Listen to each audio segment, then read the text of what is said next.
Yo, what up, kid? Yo, what up, God? Son? Yeah, Godson. It's Bert. Yo, yeah, this is the Bert Cast with your host, Bert Kreischer. That is I. If you want to support Bert Kreischer, that is I. Go to bertbertbert.com. Get yourself a Bertcast coffee mug. Take a picture of it. Send it to me. I will retweet it, favorite it, follow you. Get a shirt. Machine shirt. Bertcast shirt. Get my book. Get my tour dates. I am on the road hardcore coming up. Today's guest, and this one is a good one because it's funny, it's deep, it's provocative, and yeah, I even cry at some point in here. But I'm a human, okay?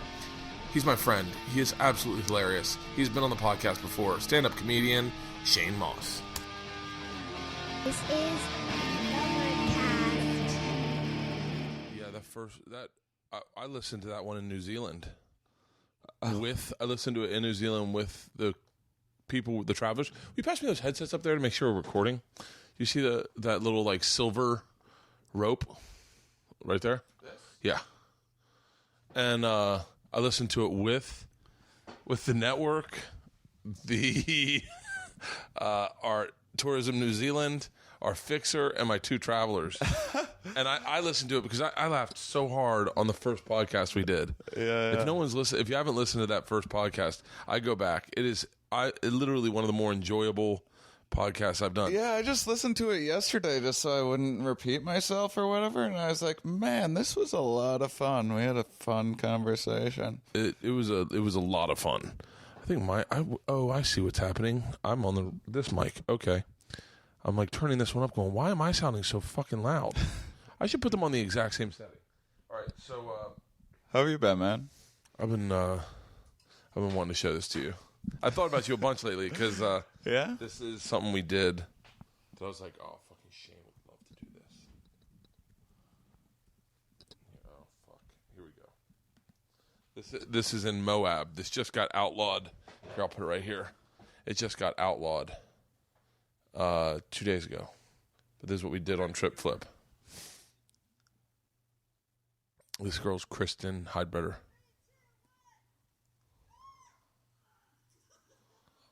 Fuck, yeah. I love that shit noise she makes. That's the Corona Arch Swing. Wow. Yeah. It just got outlawed? It just got outlawed, yeah. Just got outlawed like the other day.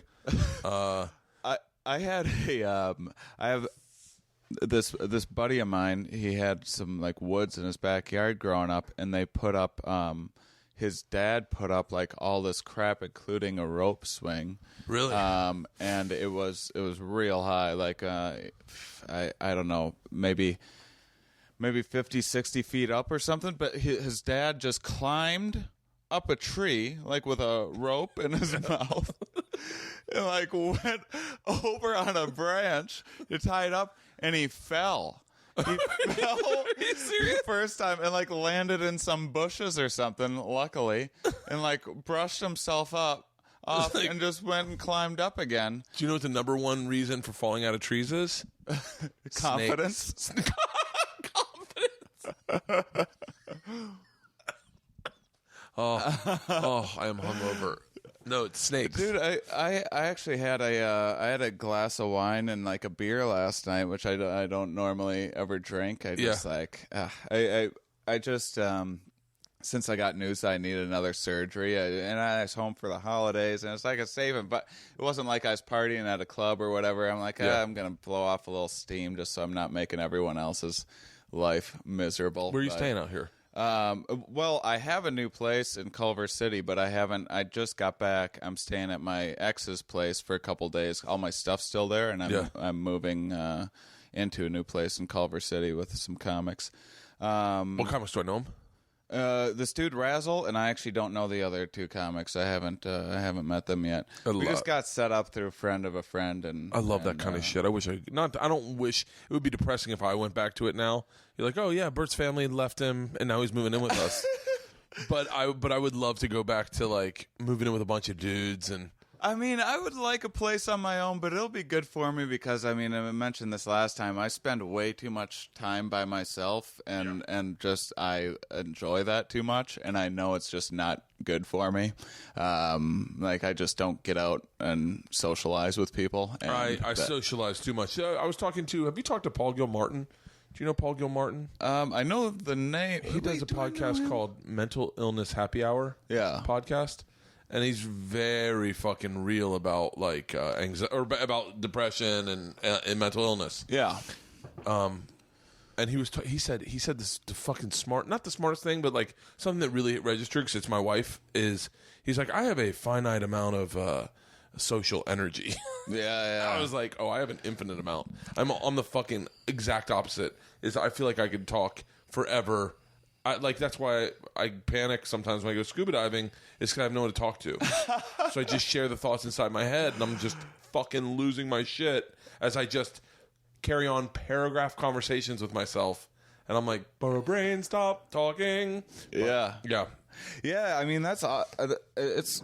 I just got done talking with a scientist on one of my podcasts. I think this. Yeah, how's your podcast going? So, it's going good. I'm getting great guests, and they're really. I don't. I haven't even seen the numbers yet. I just released it on Thanksgiving, and I expect it'll take a little while to get some traction. But I got like this dude Dan Ariely, who's like, as far as scientists goes, he's like as big as you can get. Just till he has like 70,000 Twitter followers and stuff, which like no scientist has that. And I've gotten some really awesome guests. But I was talking to this one guy, and he ran an experiment about talking with strangers, and he had people that would commute on a train every day to work, and he had them. One group would just do what they normally did. One group would just sit by themselves, and another group was supposed to make an effort and go and strike up a conversation with a stranger. And they'd ask people ahead of time, which would you prefer to do? And everyone would be like, I prefer to just sit by myself.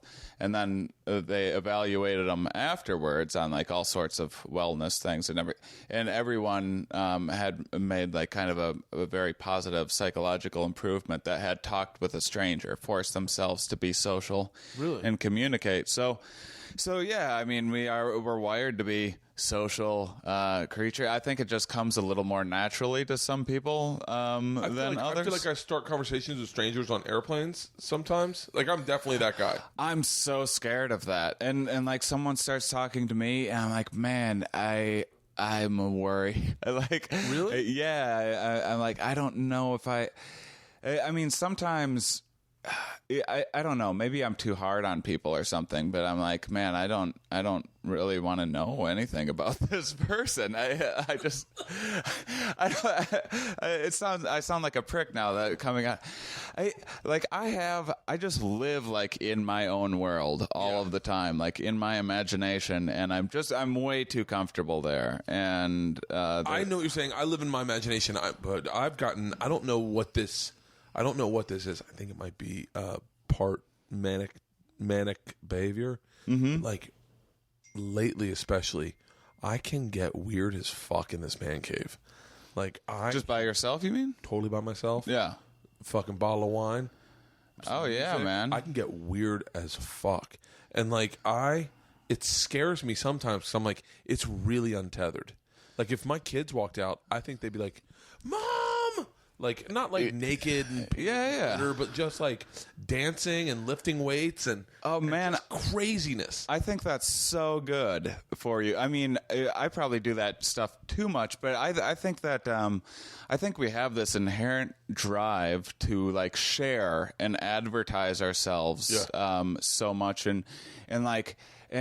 You travel all the time and go off and do these amazing experiences, and there's just this inherent drive to be like, if you're by yourself, be like, oh, this is fun. I wish I was with someone else right now. I wish I could share this with someone else. But why can't you just have that to yourself and not share it? I could never share those. I mean, I'll try to put it. I actually have video of it from last night because I was like, I should document this for me for one day. Yeah. Because just fucking dancing to Taylor Swift and like getting on the treadmill, lifting weights, and like got the fucking GoPro and I'm lifting weights in tune to her, and it's real great. You know what really set it off was there was a movie called CBGB's, and it's about the place CBGB's, but it's all got some great old music, like old like the fucking Talking Heads and the Police. And one night I was on malaria medicine and I couldn't sleep, and I just was like, you know what? I'm going to just open a bottle. It was like 3 a.m. I'm out here because I snore, so I came out here so Leanne could sleep. I opened a bottle of wine, and I just started fucking literally just coming undone, and I was like, this is so freeing. And next thing you know, I'm outside. It's cold as shit. I got a cigar going. I got a glass of wine, and I'm just like, and the sun starts coming up, and I'm like, all right, I got to pull this shit together because kids are going to start waking up. Yeah. So I walk in the house, and Leanne's just like, oh, when did you get up? And I was like, a little bit ago. I was like, yeah. I was like, who wants donuts? They're like, I do. And I was like, I'll be back. Dude, I mean, that to me sounds so great. That seems so healthy. Hey, I guess I'm a little worried about sounding crazy sometimes when I talk like this to people, but like I did the last couple times that I did mushrooms that were like really fulfilling experiences. I do mushrooms like maybe twice a year, and I've had some with friends. It was a lot of fun. We had a great time and everything. But then the last 2 New Year's, not this last one, but the 2 before that, I was by myself and I ate mushrooms and just like thought about my year. And then thought about my year going forward, and I just had like all these like really weird, like kind of beautiful moments with myself, and kind of lost myself and got swept up in, and you can't do that with other people. You can't just follow every like little emotional state of yours, you know, and even with someone like Leanne, who's my soulmate, I love her to death. I can't show her all side. There's parts of me that I only share with myself. Yeah, it's almost like a reunion. You know, like you get to like a hotel room and you just like you're like, you know what? I'm not tired. I could never come undone on mushrooms because I felt like once I came undone, I'd lose my mind. Yeah. Like I think that's the fear that a lot of people have, and I think it's probably unwarranted, but I understand it completely. That is the feeling, like, oh no, what if I'm stuck like this? Yeah, what if forever? I can't come back from this? This like spin out, like because the spin out is the beautiful part. Yeah, like it really is. Oh, I had this moment where, so since I started smoking DMT, I now sometimes go into that DMT world when I'm on mushrooms for like just 10 minutes when I'm peaking. All of a sudden I'll be like, oh, what the fuck? Like I like this is like too much. I get pulled into it for this. Yeah, and I had this moment. This is like actually very embarrassing. To share about myself, but you know, what the hell. I had this moment where I don't know what you're like when I write jokes. I'll often kind of anticipate the audience's reaction in my head. Like I kind of picture myself saying this in front of an audience. And when I'm like really excited about this great new idea, sometimes it's like people are going wild. They're going crazy. This is the best joke. This is very embarrassing to share about myself, but it's a true and that's like I get so excited about it. It's and nothing will ever live up to that. Like no audience is ever going to appreciate anything as much as I just like appreciated it myself. Like in that moment, that just like that like epiphany kind of moment, it might turn out to be a shit joke. You know, you don't know, but I was tripping and I was writing all these jokes and some of it pretty good, and then I thought, I don't remember what it was, but I thought what was like at the time, and when you're on mushrooms everything seems like so profound and important, and you know, and I gotta hold on to this feeling and everything's connected, and then later on you come back as like, oh yeah, well that wasn't as big of a deal as which is really a metaphor for life. I feel like what do you mean? I think we sometimes make way too much about everything. Yeah, I know I do. Make far too many connections about everything. Well, I had, and this is going to be, this is like the part where I'm going to be a bit vulnerable here and share an embarrassing bit about myself. So, I had this moment where I wrote this joke, and I was by myself, and I just started laughing my face off, and it was like, I don't remember what it was, but I know it was like, this was going to be the closer. It was going to pull everything together, and it was funny and going to have this important message. And it was like so good at the time in my mind. I don't even think I ever tried the joke. I don't remember what it was. But at the time, it was like I almost started crying. This is how good, like, this creation that I just had. And then I pictured, like, a normal comedy club audience, like, laughing, going crazy. And then they're, like, giving me a standing ovation. And I'm picturing it, right? And then it's like a bigger room. And then it's like a theater. And then I'm in, like, the stadium. And, like, people are going crazy, right? And again, this is like, it's so delusional and crazy. But then what happened was I noticed that the audience was all like this green, like Matrixy kind of people. Yeah. And I was like, well, what are these people? Like, I'm going to zoom in on them a little more. And I zoomed in a little bit more, and I saw that each of the people was me. It was actually me, like, clapping for myself and giving myself validation. And I just realized, like, this is why I do this, for these moments like this. Like, I don't need all this stuff. I've been trying to, like, impress other people and everything and prove things to other people. And really what I've been doing is trying to prove something, my self-worth to myself. And that's not embarrassing at all. That's fucking beautiful. Yeah, it was just this beautiful moment that I feel had. like I've never really done mushrooms. What's that? Now I feel like I've never really done mushrooms. Because I've never had that. Like, all mine was like, I talked to a tree one time. Yeah. Because I thought there was this tree, and I was like outside my buddy PJ and Chandler and Obi. I think Obi lived there. PJ and Chandler lived there, definitely. We were outside their place, and all of a sudden I noticed this tree. Like, I really noticed it, and I was like, hey man, I see you all the time, and I don't ever talk to you, and I just walked past you. Yeah, I really apologize. And the tree was kind of communicating with me, and then I noticed the tree had a clitoris, and I was like, shit, you're a female, because it was like just definitive. And if anyone's in Tallahassee, I wish I could fucking tell you exactly where this tree is. You can go find it, but it had like an opening, a vagina opening, and then a knob at the top of it, and I was like, "Oh my god, you're a chick!" Yeah, and I was like, "Oh," and then someone's like, "Who the fuck are you talking to?" I was like, "Nothing." I mean, that doesn't sound crazy to me. Yeah. I mean, it's a little crazy, but it's like okay to lose yourself and be crazy like that. I have a plant in Salt Lake City that if I'm in Salt Lake City, I'll go and visit it because I saw mushrooms and I just had this fucking weird connection with this plant. It's like I'd never seen anything like it before. It was like I knew everything about it. Like it just had this personality and like I understood it. Yeah. And I'll go and visit that, but I know right where it is. I used to have these. There's one that we used to, in this backyard. There used to be a chain link fence up against that building, and I instead of removing the chain link fence like a fucking idiot, I just said, "Oh, I'll just plant jasmine."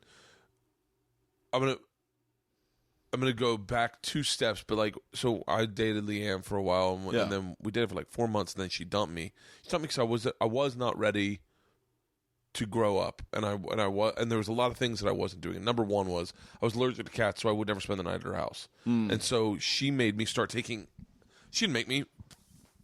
One of the things she was like, I don't want to have to sleep at your house every night, and I do have a cat. And what if we do take it to the next level? Are we never going to be around my cat? And I was like, okay. So when we got back together, I reevaluated what I wanted out of life, and it was definitely her. And I was like, all right, if I want her, I want this cat too. Yeah. So I went and got allergy medicine. I have had allergies my entire life. I just dealt with it. I've never. It's like someone goes, "You're allergic to grass? How do you deal with it?" You go, "You know what? If you are, you just really." It's like a blind person going, "I don't know. It's fine. I get through it." Are you a clean freak by chance? Not no. at all. Yeah, that's why. I mean, Yeah. you don't strike me as someone, but sometimes a lot of clean freaks get allergies, and there's some. Oh no! interesting I was because I reasons for wasn't that. breastfed because my mom was racist. That's theory. The theory. By the way, my mom isn't racist, but the theory about breastfeeding has to do with is inherent to racism. I believe. Now I'm getting off on way too many tangents. I love it. The Catholic Church thought breastfeeding was a mortal sin back in the day. So even my grandmother used to go into the Bronx and get breast milk from Puerto Rican women and bring it and feed it to my dad. That's amazing. Yeah. My mom, I just found out my mom was born prematurely. My mom's, what is she, like 57 or something like that now? My mom was born prematurely, and my grandparents, like, they took her, put her in, like, an incubator or whatever, which turns out that shit is horrible for development. Really? Yeah. I mean, I could tell you all this science stuff about it if you want. It'd be a lot to get into. I'll just take your word for it. Well, No. I'm being serious. I don't like. You're right. I would be lost, and halfway through, I'd go, "Was I in an incubator?" Yeah. I mean, it just has to do with like this oxytocin, this bonding hormones, and I don't know. I really don't know enough about it, but there seems to be some like pretty like. Have you ever heard of the cloth mother? They did this experiment way back when, because the thing is that back then scientists were like this is in journals. They'd be like, don't coddle your kids. Like, it just makes them soft and worthless and whatnot. That's so funny. Bill Burr has a joke about not getting hugs from his dad because his dad thought it would make him gay. I just watched that last night, I think. I just watched that last night. It is my favorite hour special I've listened to in a fucking long time. You know, he really did a nice job of doing like some fantastic, like dramatic acting, sort of. And, When he like, setting talks up some about scenes. by the way, we are all over the map like we have ADD, but I don't care. I don't care. When he talks to his adopted kid about the adopted warrior kid he's got. Do you have a piece of paper I can write on? Can I use that? No, that one's for Isla. That one's here. I got. Screw it. I was just going to make notes about our all the various things. Don't worry that about we're it. breezing We'll over. just keep going. Oh, okay. Yeah, people. Right now, someone's like, I'm along for the fucking ride. Yeah. When he does the scene, and he sits and talks to the day laborer child he's adopted about the warrior child he's adopted. Do you remember? You know when he goes, go to bed, clean your room. No, you don't. No, I'm not talking to you. Yeah. And he's like, listen, I don't know why he does it. Yeah. He sleeps in the fucking boy bushes. soldier. Yeah, the boy soldier. He sleeps in the bushes. No, we're not talking about you. Just shut the fuck up. He scares me too. I was howling. I was on the treadmill. I like to have a bottle of wine or a beer and get on the treadmill at night. Like, it's how I wrap up my night. And I try to get to I'll tell you this much. I watched the whole fucking special. I think I walked 12 miles last night. That's awesome. And I was howling, laughing. It is very good. The best bit of. I wanted to like call him, but it was fucking late. I called Segura instead. Mm-hmm. I wanted to say, you've taken what people have assumed is a worthless part of stand-up. People think stand-up, a lot of people, purists, are like, stand-up should just be the words. Let it be the words. Don't act it out. Yeah. His acting it out made it so real. It made me brought want it to take life. acting classes. It made me, because I've never been interested in acting. Yeah. But like watching that, it was like, man, that can add so much. It was an amazing hour special. I mean, starting with the fucking apologies and the Duck Dynasty, Paula Dean, and the Clippers owner. Yeah. His And I hate pop culture stuff, and I still very much enjoyed all of that. That's And so it was funny. Just, yeah, it was great. I love that special. I was really, even the black and white. I was like, at first when I saw black and white, I was like, black and white, really? Yeah. And then all of a sudden, I'm like, I don't even give a fuck. Yeah. I almost like that it's black and white. It's got texture to it. Now I don't feel like it. It doesn't look like every other hour special. Right. You know, like, I was one of my regrets about my hour special is that I actually wore the exact same thing that Jim Brewer and Chris Titus wore on their special. Like, we all wore the exact same clothes. That's something that like only you will notice. That's the same guy that did the social experiment in the train that I was just talking about. He did a really awesome experiment that's all about how we tend to think others are paying more attention to us than they actually are, and how they tested this was they had a bunch of people come in for what was seemingly just some filling out some surveys or whatever, but that really had nothing to do with what they're actually studying. And they pulled someone else aside. Why isn't these types of shit TV shows? Keep going. But like, do you remember the one where they made the people hit the buzzer and they'd hurt the person, but they weren't really hurting the person, and they're finding out which. God damn it! I wish I was smarter. Do you remember like in college they showed you about the thing in the '60s where they brought everyone and they buzzed it? Keep going. Tell me your thing, because I want to know about that. But I love this shit. I love these social experiments. Yeah, I mean that's what I'm trying to pitch stuff like this eventually. So they had this guy. They brought him aside and they had him wear a shirt that was just Barry Manilow's face on the shirt, because science has determined that everyone's embarrassed by Barry Manilow. Like, just everybody. And then they had this guy go in and with everyone else and fill out these surveys and everything, and then they ask him afterwards, how many people do you think noticed you and noticed your shirt? And he's like, well, everybody, because I'm wearing a goddamn Barry Manilow's face on my shirt. But then they ask all of the people, did you notice anyone with an odd shirt? Maybe a couple people will be like, oh yeah, I noticed some guy with an odd shirt had a face on it or something. Maybe that was like a couple people out of 100. Everyone else is like, and those people couldn't tell you who was on the shirt. They couldn't give you a description of that person. And so, we just tend to, you say a in incorrectly, and they're like, oh, fuck, I got to go back, and I got to correct myself, and sorry, I'm stupid. And, like, no one noticed, nobody cares that much. It would be great for you, if you're smarter than me, so you can come up with it. But to do a show like that dispels all these take to task judgment calls that America seems to do. Like when Paula Deen says, 33 years ago I said the N-word, and America goes, that does it. She's dead to us. Yeah. It would be great to do a show where people sign off and then they come in and then they show who they really are on accident. Just like you said, everyone thinks they're doing one thing, right, but in fact this is not a study about that. It's a study about how much we think about ourselves, and then reveal that and then have people literally go, I'm a good person. Yeah. But I didn't know that I did that to midgets, I didn't know that. And so, like, it would be interesting to do a show like that. I would fucking... Yeah, you said last time I should follow you around and break down scientifically, like, why you're doing certain behavior and stuff. Do that in a heartbeat. That's the sort of... I would love to do something like that. And back to babies. Incubators. Your mom was in an incubator. So there's this. I can't believe my brain's just not working well enough, and it doesn't really matter.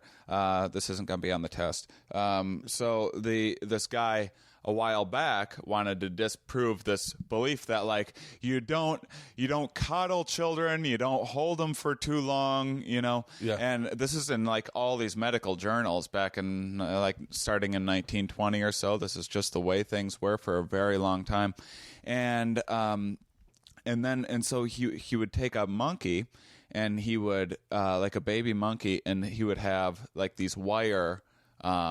Called them mothers, but just like a shitty representation of a monkey. And one would just have a bottle. That's it. It would just be this wire mother with a bottle. And science believed back then that the parenting was just about, feed the baby. It was just this practical thing. You don't need to cuddle them or anything.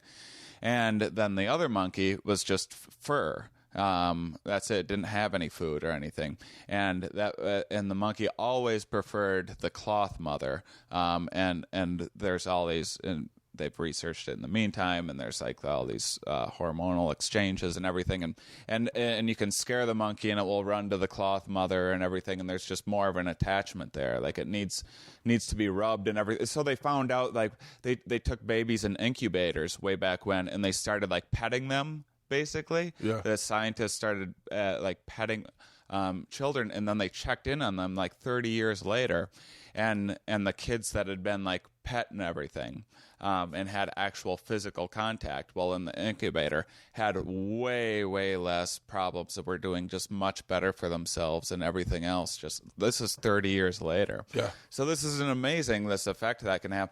Well, my mom was in an incubator, and my grandparents just left. They like went back to their farm or whatever, and they're like, yeah, just write us a letter when she's like okay and ready to. Holy shit. Like that was just a different world back then. Just write us a letter when we're ready to pick her up. My grandma doesn't even understand what's wrong. She's like, well, I wrote letters to like check in and see how she was doing, and holy shit, stuff like that.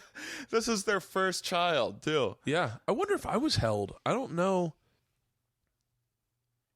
I mean, if you asked my daughters, is your dad affectionate? They'd be like, aggressively. Like I am. Good. I am a big. Like first thing I do when I wake up is I yell, Georgia, Isla, get in this room, and I make them hug me. I make them get in bed and cuddle with me. I go, what's mom doing? Like it's like I say, I'm yelling like I'm a monster, but it's because it's my door shut. I'm yelling like everybody in here, and it's a fun. I'm loud. But I'm definitely a cuddler. I'm like George and I will definitely sit on my lap and watch TV. Isla too. Isla's very affectionate. Isla's very physical. Like she'd rather jump on you and and go in with the knee than talk to you. Yeah, she's very a very aggressive child. That's. I mean, I was just like I said. I'm crashing with my ex April Macy for a couple days, and we got a dog together, and so I don't get to see him very often, and he slept in my bed the last couple nights or whatever, and just having something, because I've been on a break from after April and I broke up. I was like, I'm not gonna fucking deal with it. I've been in relationships for 11 years. I just need some time by myself for a little while. And I'll tell you, the number one thing that I miss more than anything, it's not sex, it's not like talking and having conversation, it's just actually cuddling. And there's touching just this another person, hormonal exchange that you aren't consciously aware of. You can't really touch people that much. I'm fucking calling my dad to find out if I was cuddled, because I don't like, because I have issues with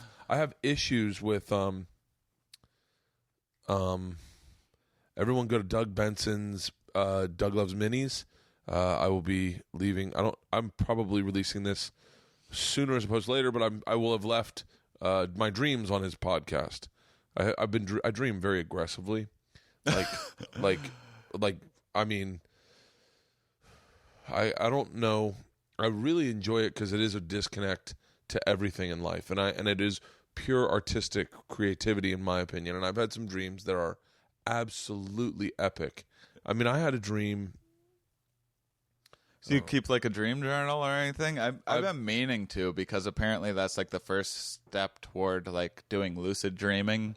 Oh, I lucid dream. You lucid dream? Oh, I've been lucid dreaming my whole life. I lucid dream so much. I had a dream one time that I was on a photo shoot for Travel Channel. Yeah. And I'm sitting on, and I was like, and I was on the road, so I'd been away from my family in a while. And I'm like, and they're telling me to do this, and I was like, whoa, hold on. In my head, I was like, this is a dream. I was like, I don't need to be here. And I was like, I'm going to go see my family. I miss them. So I go, guys, I'll be right back. And I walked out the front, and I was on Melrose, and I was like, ooh, I can fly if it's a dream. So I went, fuck it. And so I jumped up, and I started flying. And I'm flying over the hills, and I'm looking over the Hollywood Hills the same way you'd look like on Google Maps. And I'm like, wait, I am fucking lost as shit. Where's Laurel Canyon? And I'm like, fuck. And then I get lost flying around. I'm like, God damn it, that's Topanga Canyon? And I'm like, fuck. And then I got lost in the dream, because it is a dream. I don't have complete and total control. I got to call my dad and find out I was cuddled. But I had a dream. I'll tell you this dream. I'll tell you this dream. I haven't really told anyone about it because it's a little personal, but it's a pretty fucking. It'll express to you how fucking intense my dreaming is. Come on, Dad, answer the phone. Hello. Hey, Bud, how are you making out? I'm doing good. Hey, when I was a kid, did you guys, like a baby, did you guys cuddle me a lot and like hug me and what? All the time. All the time? Really? Yeah. Yep. And didn't Nana say that was bad? So that was Mom's mom. Mom's mom, yeah, Mom's mom. Didn't Yeah. she said that was. I told her to fuck off. All right, I'll call you later. I love you. Yeah, enjoy the broadcast, bud. Okay. So I have a dream. Telling someone your dreams is like everyone is pointless, but this is a pretty fucking interested. intense. This is a pretty intense dream. So I have celebrities are in my dream very often. Very often I have celebrities in my dream, or like so I had a dream that I'm walking out of a bar at Tallahassee with Jason Biggs from American Pie and his wife Jenny Molin. I know my sister's best friends with Jenny's sister. That's how I know Jenny. That's how I know Jason. I don't really know Jason. I just met him at my sister's wedding, but he's a nice guy. I met him very shortly, but I don't know him. But I know Jenny. Didn't he just piss on Chelsea Handler? He pissed on her. Yeah. Urinated on her. Yeah. It was awesome. Really? You didn't see the video of that? No. Yeah, they were out. They were out on a boat and like swimming around and stuff. No. And then, am I thinking of the same I person? mean, it is. So. Jenny and Chelsea are good friends. Yeah. And she's like swimming in the ocean, and he's like on the boat, and he just decided to just piss on her.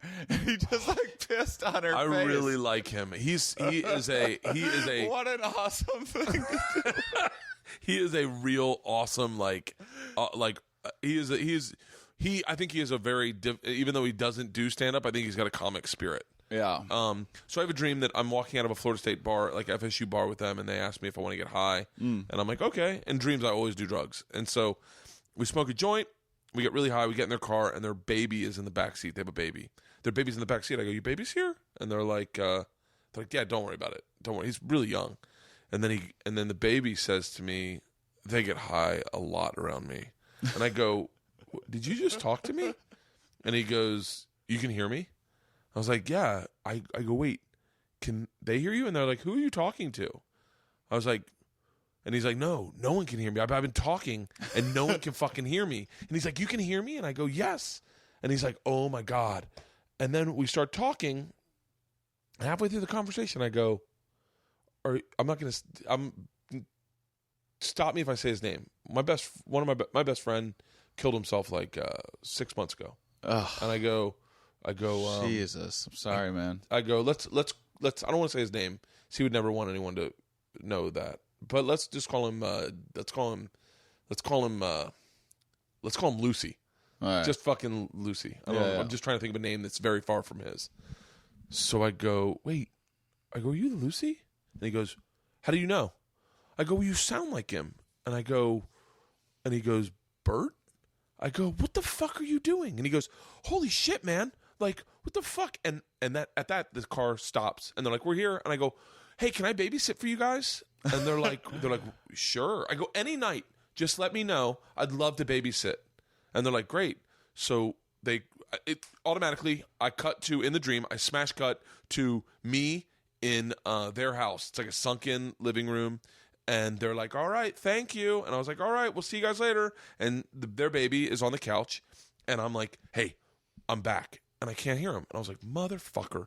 So I go, it must be the pot. So I go into Jason's room. I grab pot. I smoke pot. I come back to the couch. I sit back down. And he goes, it's you? I said, it's you. And I go, Lucy. He was like, what the fuck happened, man? He's like, one night, I'm fucking drunk. I'm really fucked up in a hotel room. And then all of a sudden, I'm out and I'm this baby. And I go, you don't know? He goes, no. I go, dude, you killed yourself. And he goes, and by the way, if I get emotional, I apologize. But this was quite really natural. intense. So I go, you killed yourself. He goes, what? I go, yeah, man, you killed yourself. He's like, holy fuck. He's like, how? And I tell him, I go, it's bad. It was really bad. And he's like, holy shit. He goes, oh, fuck. How's my brother doing? I go, this is not good. I go, not good at all. I tell him how his brother's doing. And he goes, how's, his son? I said, I don't really know, but I can't imagine. The kids are resilient. And he's like, oh, my God, how are my parents? I go, I think they're worse than your brother, man. And he's like, oh, shit. You got to get my parents here so that I can apologize to them. And I said, okay. And he goes, please, please, please. I go, all right. So dream cuts right away. His parents are walking in. Now, hopefully his parents never hear this, but I don't, it's my processing. But his parents walk in, and in my head, I'm like, I got to get them high so they can talk to the baby. Right. You got to get high to talk to my buddy. So I put marijuana in the food, and we all sit at the table. We're sitting. If in the dream we were sitting on the couch, which we were, and there were fun parts of the dream, by the way. I asked him, I go, what's breastfeeding like? He goes, it's fucking awesome. I was like, really? He goes, it's fucking great. And so, but we go, and we're sitting in the same direction as, me and the parents are sitting in the same direction as the couch was. I don't know why that's important. Small details always interest me. And so we're sitting there. It's me, the baby, Lucy, to the right. His mom is next to me, and his dad's on the far side. And his mom is a ball buster, always been a ball buster, especially with me. Big, definite ball buster. I put marijuana on the food, and I start, we start eating, and I can tell everyone's getting a little high, and my buddy is like, can they hear me? Can they hear me? I was like, I don't know.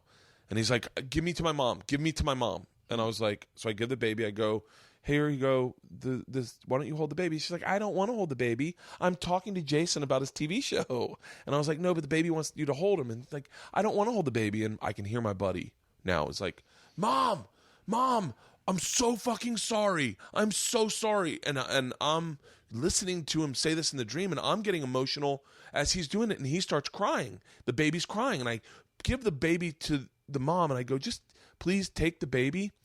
Oh my God, I'm going to get emotional. I hope I don't. But it's okay. She is then, I'm getting emotional just listening to it. She's holding the baby, and the baby's, and he's like, Mom, I really messed up. I'm so sorry. And the baby's crying, and I'm crying next to him, and his mom, it just in this beautiful moment just goes, it's okay. It's okay. Don't worry about it. We all make mistakes.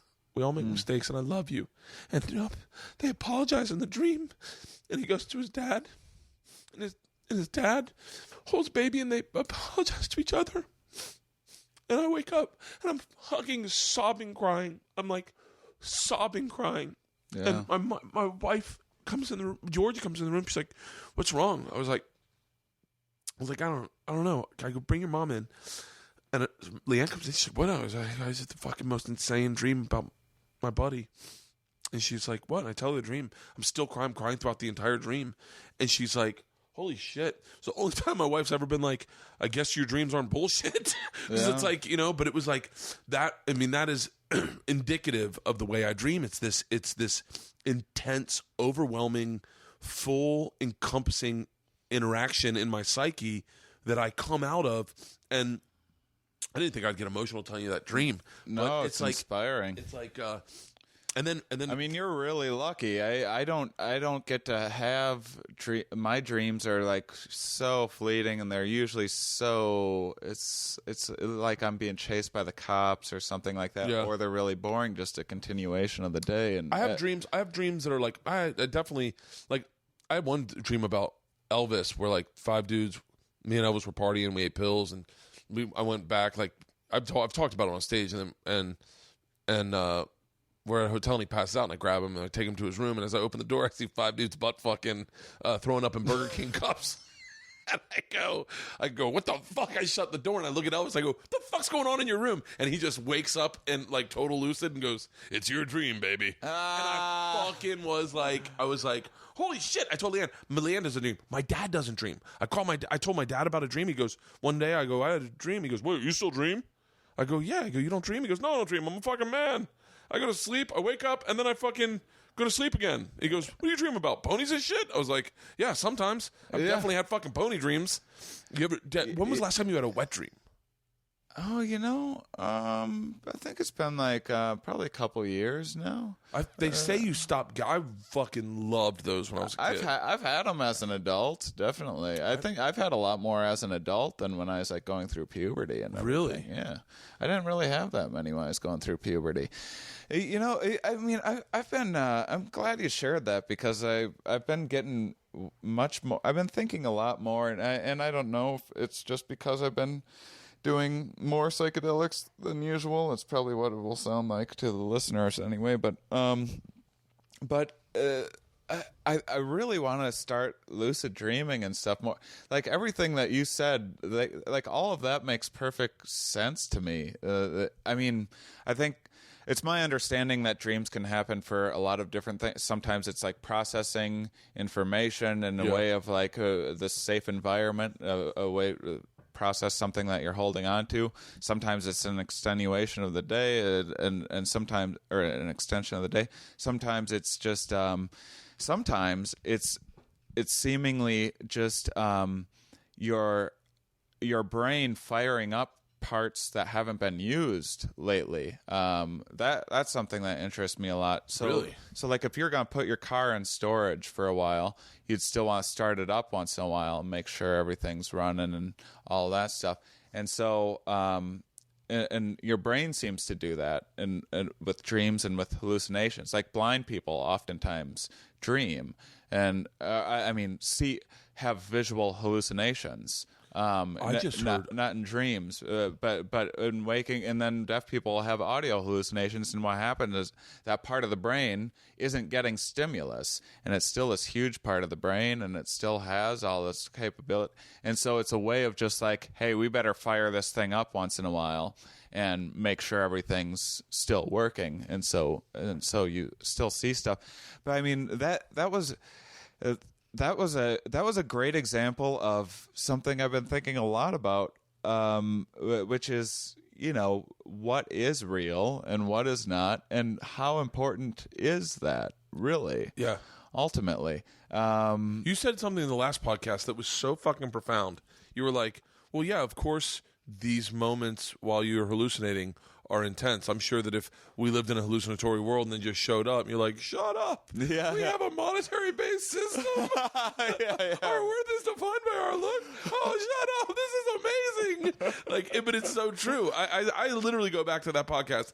There's a few podcasts that I can re-listen to over and over again. Yeah. That is one of my favorite I enjoy podcasting with you so much because you're not no one. I think the whole concept of someone running bits on podcasts is gone.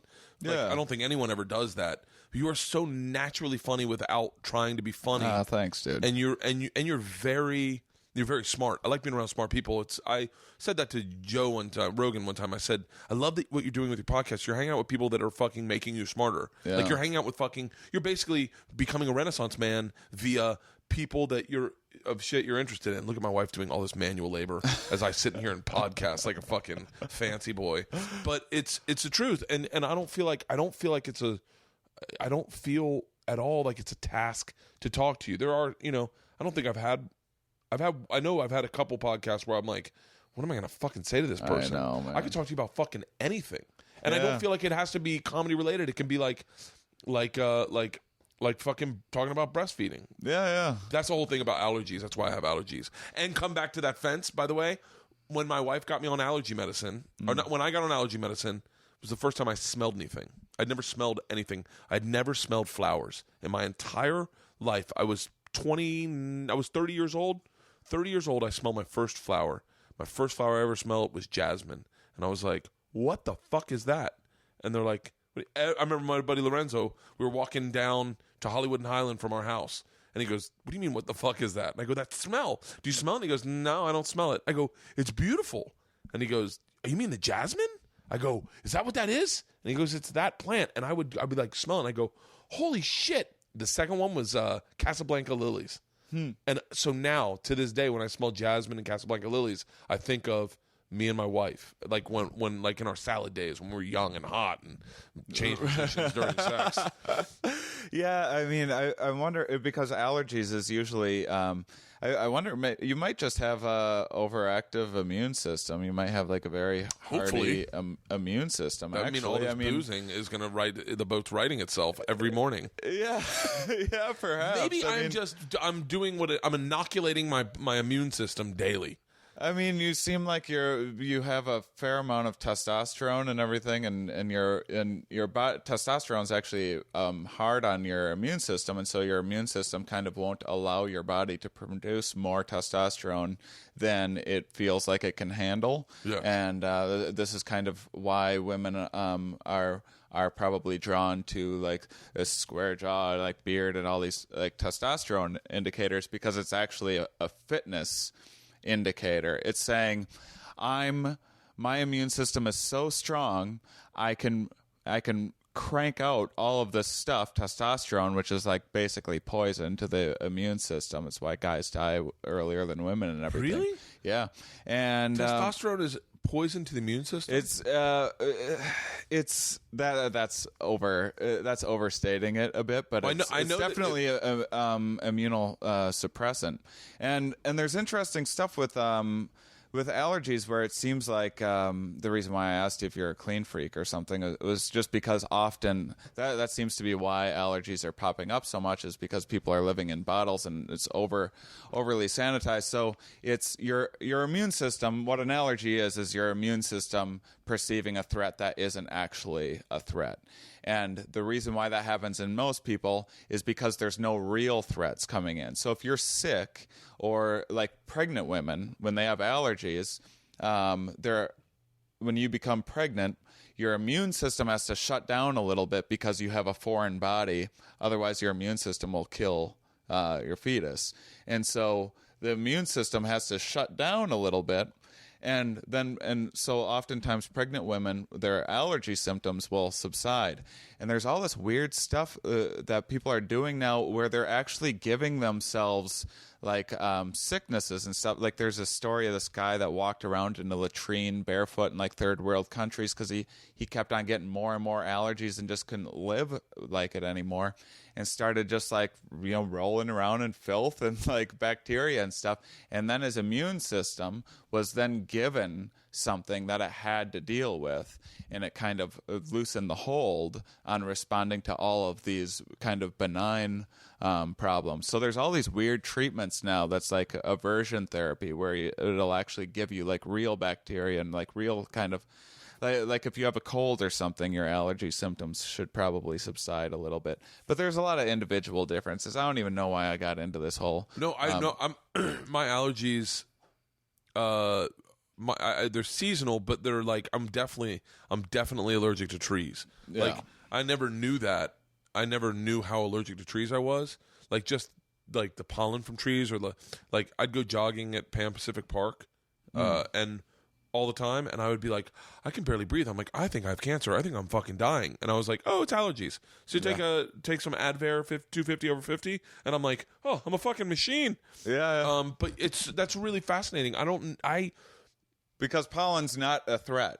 But your body's perceiving it as a threat. Yeah. I know that when you take testosterone, you're at a higher risk. When you take testosterone, you're at a higher risk to get cancer. Like, I don't know if that's because testosterone multiplies cancer. Maybe. Like, I only know that because my dad has got an overactive prostate or something, or something with his enlarged prostate, and they wanted to put him on testosterone because he's older. And I was like, do it. It's like the youth drug. And he's like, I can't because I'm on this medicine. And my doctor says if I do that, I'm at a high risk for prostate cancer. So, I mean, I'd love to get on fucking testosterone. Quite honestly, I'd love to get that cream where you just feel fucking young again every fucking day. Yeah. Or I could just stop drinking. I don't know. I would. I don't know if testosterone would be. You seem like a guy that has a fair amount of testosterone. I mean, maybe it's not what you're used to having because I just would like to heal better, like heal quicker. Do you know what I mean? Yeah, I don't think testosterone will help you there. But isn't that what the baseball players did it for? Maybe it's not testosterone. Heal the muscles quick. I think like steroids and stuff. I think they just kind of. I don't know enough about steroids actually. I've always felt like that was what they like Derek Jeter or not. Derek I thought Jeter, it was that it just kept you going for longer, so you can exercise further. This is why I probably should not get into testosterone. I'm so glad I never did steroids in high school. Yeah, I don't know. I would probably stay away from doing. So wait, what's going on with your ankle? It's my heel, and so what happened with the stitches is there's like, you know, we looked at the picture last time of the incision. Well, the corner of it ripped open, right? Because like there was just too much pressure on my foot, and it was just like exploding and just really pulling on the stitches, and the corner of it ripped open, and so it created this massive hole in my foot. At the time it was like down to the bone, and they were considering doing a skin graft and decided just to try to let it heal naturally instead, because there can be complications with skin grafts and everything else. Well, this hole has just been a nightmare. It's why I'm not walking now, because there's like there's a lot of like fluid that coats the muscles and lubricates the muscles, and all that fluid's just shooting out of my foot. Like I have stuff that's coming out of my foot like right now. Are you serious? Yeah, and so it's been getting smaller, but then I think I got a bacteria infection in it a while back, and they put me on antibiotics and everything, and then I thought I had a couple fevers possibly, which that means that, you know, something's going on as far as an infection, and they took a look at the X-rays, and they think that possibly some of the hardware in my foot might have gotten infected. And the bones are all healed, and I mean, ideally, once the bones are healed, the hardware would just magically disappear. Yeah. But it's not really hardware being like screws and bolts and stuff. Yeah. And there's a plate and 10 screws in there, but it's not worth going back in and getting another surgery done. The risks involved with the surgery and everything else, and so I decided But then once they saw that this hardware might be infected, they're like, well, that decides that. We're going to go in and get it out of there. So that's what I'm waiting on now. I just went and saw a doctor, and now I have to wait for this referral to go through. So hopefully next week I'll be getting surgery is the hope. Hopefully sooner. I had to cancel a bunch of work and stuff again. It all goes back to that one jump. Yeah. If everyone's listening and hasn't listened to our first podcast, Shane jumped off of like a 10-foot rock onto another rock and shattered both his heels. Yep. And so one was shattered, the other one was just cracked and healed after 2 or 3 go months. back and listen to that podcast. It's, like I said, it is one of my favorite podcasts. But do you ever sit like do you ever sit there and just be like I think I told you this, but I popped a tendon under my foot. Was playing flag football.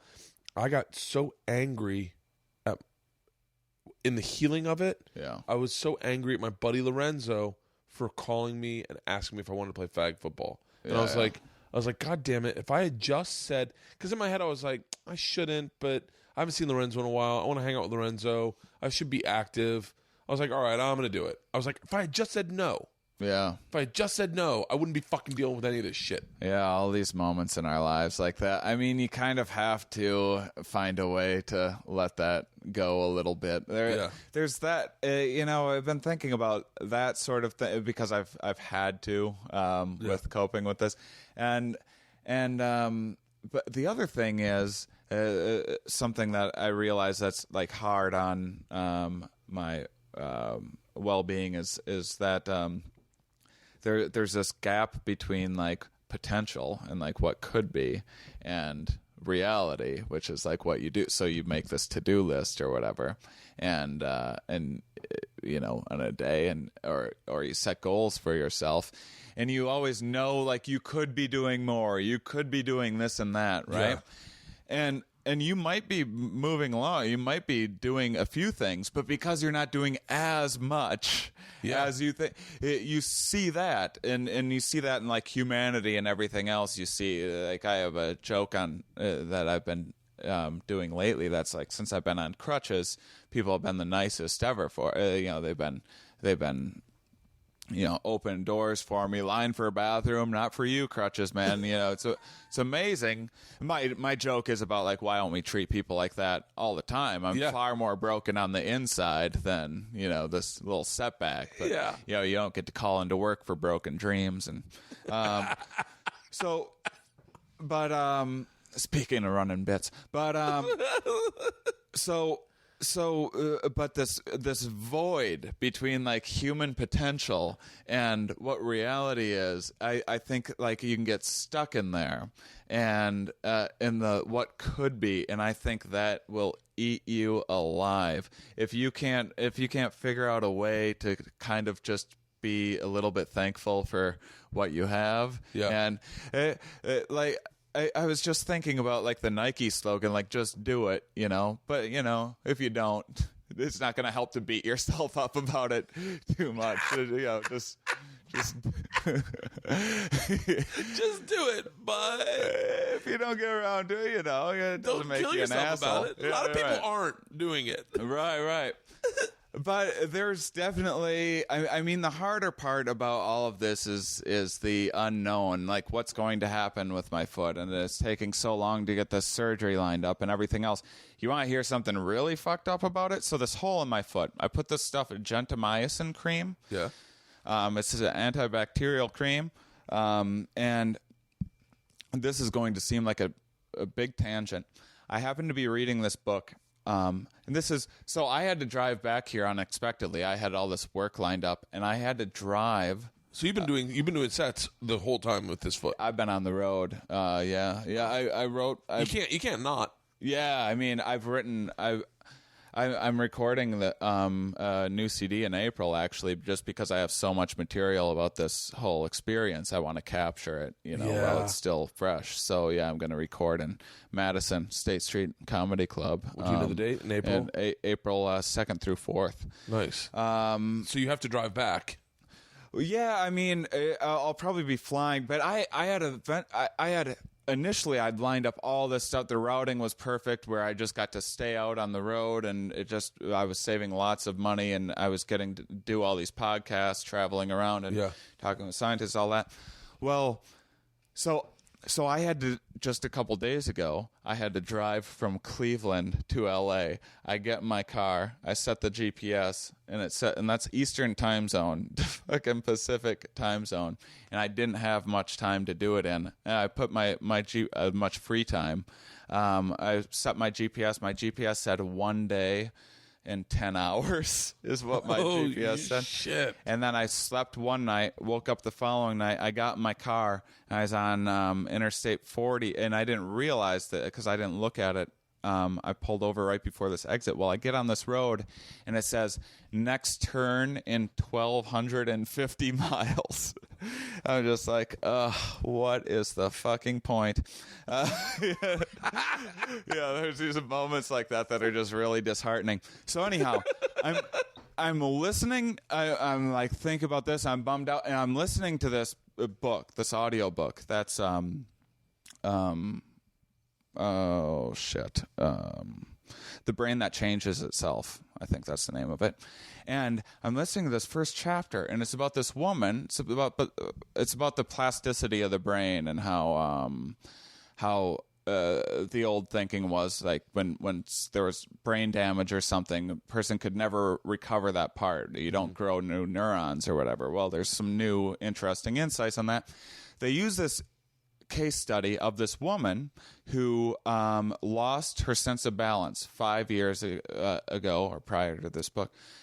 And how your balance works is you have like all these hairs in your ear, and you have this fluid, so you move your head and the fluid change like a level, and then it communicates to part of your brain and puts together this narrative that we consider existence. So like when you're running and you have your sight set on something that's like 100 yards away or whatever, well, the visual information is really like all over the place. It's jumping around because your head's bouncing around. Yeah. But the information coming from your sense of balance, your inner ear, meets up with that information from the eyeball, and then it puts together this perception that you can focus and keep a steady focus on this part that's Really? far ahead. Yeah. So it creates this story for you. So this woman loses her sense of balance, and now she's falling all over the place. She can't stand. Even when she falls down, she still feels like she's falling. It takes all of her mental effort just to sit upright, and she was like this, smart lady, had a good career and everything, and just ruining her life. Well, I'm listening to all this, and then it goes, so what happened was 5 years ago, she got this surgery and got an infection in it, and the doctor prescribed this gentamicin cream, and one of the side effects of using gentamicin too much is that you can destroy your sense of balance. So you're sitting there going, like, oh no, I'm gonna be a fucking wobble brain. you're in a car, next turn 1,200 miles, gentamicin, and you're like, motherfucker! Are you kidding me? I need to make changes about this now. Oh man! And so there's just been all sorts of shit like that. And this is like, I don't even think doctors know about the side effect. A lot of it's just this cream is so effective that when using it for a short period of time, it's just worth the risk of like that small. But I've been using this shit for like 7 months, man. Oh man. And now I'm like feeling a little dizzy, and I'm all in my head about it. Once you tell me about a side effect, you might as well. I swear to God, I just got a yellow fever shot yesterday, and a tuberculosis booster, and I went back on malaria medicine or malaria pills. Malaria pills. I don't know if you know anything about them. They are destructive. I mean, they are next level. And I told you that one dream that wasn't on malaria pill dreams, and that's why I call and leave my dreams on Doug Benson's answering machine, and then he puts them on his podcast. Oh, that's awesome. Yeah, my malaria dreams are insane. Like I can go from I can go out of a malaria dream, wake up, and close my eyes and be awake, but go right back into the dream. Right back into malaria dreams. I think everyone on my crew has experienced this. Malaria pills I think they're psychoactive. I think they kind of fuck with you. They make you feel a little weird. They definitely make you feel dizzy. But I probably would have felt none of that had the lady not told me this will happen on malaria pills. Right. Look, she gave me the fucking yellow fever shot. She goes, just giving you a heads up, you're going to feel flu-like symptoms. Possibly it's a side effect. Very few people feel it, but if you did that, you're probably going to feel. And sure enough, fucking 10 o'clock last night, I'm like, I'm getting the fucking flu, and I was like, and so what I do? I open a bottle of wine, flu goes away. I'm so psychosomatic about that shit. Yeah. So if I was on that anti or the cream, Gentamicin, I'd be like fucking definitely. Oh, hey. Whoa. Yeah. I wonder what that is. Well, there is like I was just listening to. There's an interesting thing about how the effect of being able to anticipate something and having like an explanation for, because had you just felt that and not knowing what was going on, that could have been a whole nother world of crazy. But like, what the fuck is wrong with me? Am I dying? Yeah. Had they not warned you. They did a thing. They tested adrenaline on people a while back. Didn't tell them what was adrenaline, that it was adrenaline, just to see in this experiment. You can't really do that anymore, but this is like 50 years ago, and they did this awesome stuff where you can't really do that anymore. Yeah. Fucking, I bet science was so much fun in the 40s. They're like, let's just bring that homeless guy in. Let's just fucking load him up and see what it does. Well, I sometimes talk about this with Albert Hoffman, the guy that discovered LSD. Yeah. He like spilt a little bit on his hand or something, and I had like kind of felt odd and stuff, and then started experimenting with it on mice, and they were having this bizarre effect, and he wasn't really sure what was going on. And then and so what he decided to do one day was just drop it in his mouth. Yeah. Because that's how science worked back then. Hey, what's this do? I don't know. You're the scientist. You eat it. What a Columbus like just Yeah. that like fuck it, let's get in the boat and go see where it takes us. Yeah. Like what a fucking fearless. No one would ever do that now. I know. I had always heard that the guy that when he took acid, he put it in his. He took like a tablespoon, put it in his mouth, and then went on a bike ride. Yeah, and was like, whoa. Yeah, it's called Bicycle Day. Well, he wasn't feeling good and then decided to bike home. Really? Yeah, it's celebrated every year as like this Bicycle Day thing. I've never been a big acid fan. I haven't. I almost took acid yesterday. I haven't done acid in about 12 years. I didn't because I was like, I got to talk to Bert, and people are gonna think that I'm a fucking lunatic. I love your. You have the same impulses I have. Like just like fuck it. Like I love that. I love that about life. I love the. Like it's one of the things I love like about my buddy Paul. Is the impulse that like when we be on the road and we don't have to shoot that day or we're flying that day, like it'll be like 8 a.m. Be like, Bloody Mary, and you're like, oh fuck yeah. I love that. I miss it. I think that's what I love so much about college. College was full of that shit. Yeah, it was like my buddy Hutch, like, hey, PRJ, and you're like, PRJ was my buddy Hutch's saying for a pre-rolled joint.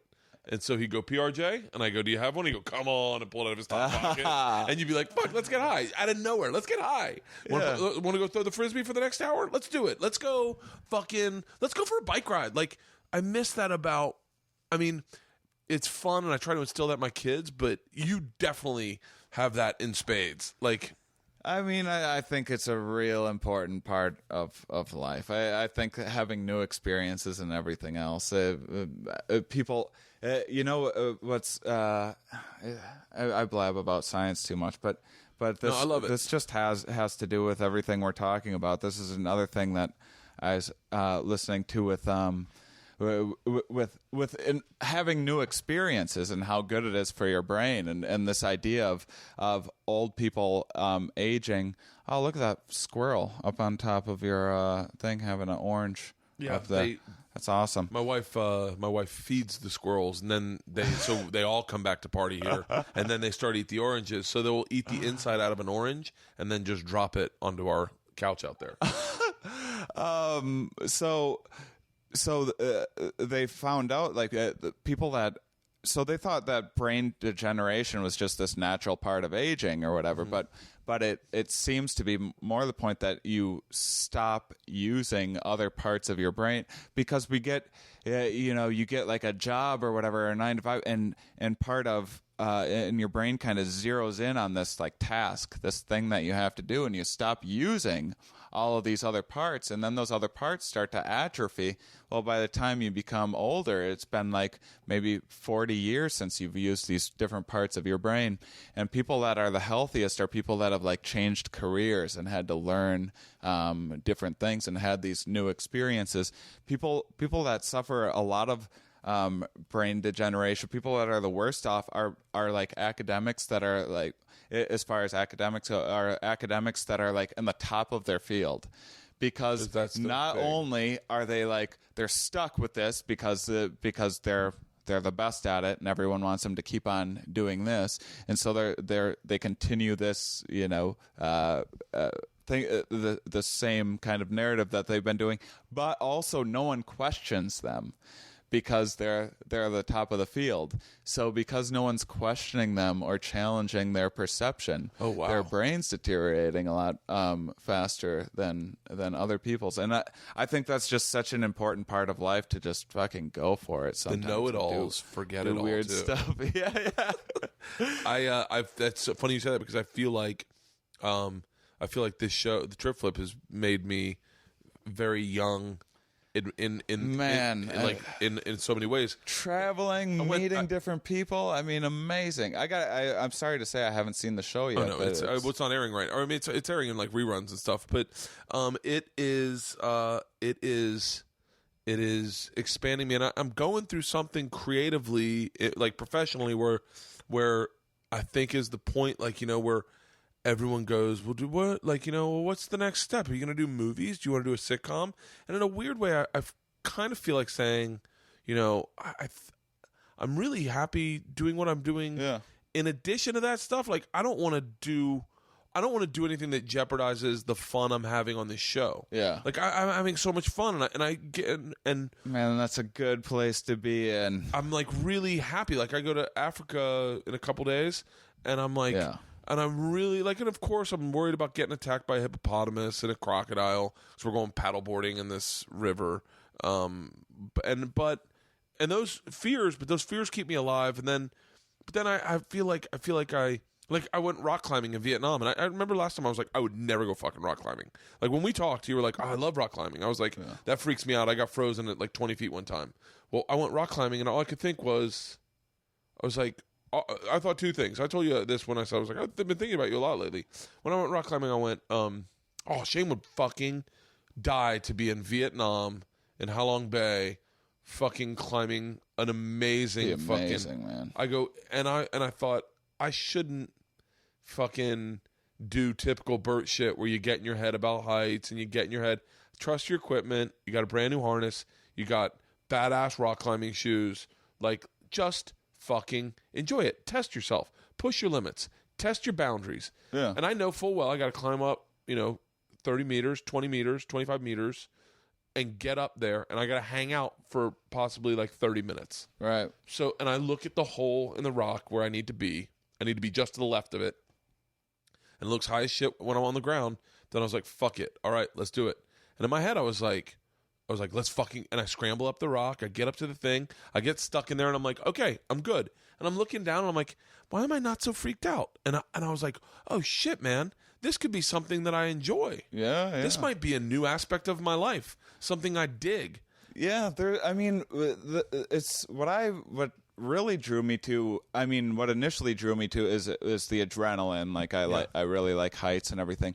But then what was unexpected, what I didn't notice, is that after a while, it's not. You don't even notice that you're off the ground so much. It's like the technique. Like, you'll spend 3 weeks on like this project. They'll call it like one particular route. You might be doing other routes too, but there's one that like you're just having trouble with. You can't get it. You're getting a little further each time, and then there'll be like one move that you, like hardcore rock climbers will do like one specific exercise for like weeks just to strengthen this one part just to get this one part done on their project.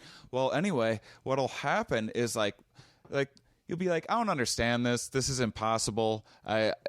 Why would they make this route like this? No one can do this. And then one day you'll be on there and you'll just like turn your hip, like you'll just rotate it like an inch or two, in like a different way that you'd never thought of before. And then all of a sudden it's just like click, and like nothing's ever been easier. And it just, you feel it. It's really interesting how much weight your fingers can hold on your body, or how much like one little hold can really work. Rock climbing is really fascinating, and it's all technique, and it also is very cleansing. You don't think about anything other than rock climbing when you're rock climbing. There's a couple activities. Riding motorcycles is the same way. When you're riding a motorcycle, man, you're I want to ride a motorcycle so bad. I've always wanted a motorcycle. It is. I'm afraid I'd die though, because I tend to push myself a little too much. I'll tell you what, motorcycles are definitely a place where you can, you feel the limits you push yourself to. Right. Like, you definitively feel the limits. Like, when you go 80 miles an hour on a fucking motorcycle on the highway, it feels like 120 miles an hour. Right. And when you go, I can't imagine what 120 miles per hour feels like. But like, I still to this day, and I've ridden motorcycles a bunch, I have a hard time holding a motorcycle at 80 miles an hour on the interstate. It is scary as fuck for me. That sounds very scary. It is terrifying. I mean, even going like, and my crew, if they were listening to this, they go, hold on, you have a hard time at 65. I have a hard time at 60. 50 miles an hour, I'm comfortable at. Once you get up to 60 miles an hour, you feel all of it. And you know what's amazing is the vulnerability. People, I don't think, put themselves in vulnerable places as much as they should. if you ask my wife what was the most vulnerable position you've been in the last year, I don't know if she'd have an answer. Like, I really don't know if she'd have I think she'd be like, what do you mean vulnerable? I don't like. Yeah. I'm a vulnerable person. Well, yeah, but what was a time that you were the most scared? Like, right. Like for you, when were you the last most vulnerable, physically, or emotionally? It doesn't matter. Like, what do you think? Well, I did. I mean, I think that breaking my feet was very scary and interesting. But I think that probably rock climbing physically, before that, I was starting to do some pretty intense stuff, and I felt like it was really interesting because that vulnerability then like kind of transformed into like this flow state as well, where I'd kind of forget everything else and I was in this meditative state. And then emotionally, I've had a couple moments recently where I've just had like some really good cries. Really? Yeah, like some really. I'm like, God, I wish I could do this more often. Like I've also had a couple times recently where I've like just had a bad day, like just not feel. I can't really associate it to anything. I don't know. I can't pinpoint what the reason for it is. Just like I'm just not feeling good about life, and I'm like, man, I wish I could have had one of those cries. But I feel like there's this song by Atmosphere. There's this rap group out of Minneapolis. I don't know. It doesn't matter. But there's a song of his that I listened to one day, and like all of a sudden, I just started bawling. Like it just connected with me on this interesting level. And again, I think that's this great, like when you're by yourself, and you get to and not have to worry about what others are thinking or whatever. It's just like it can be such a beautiful experience, and you can.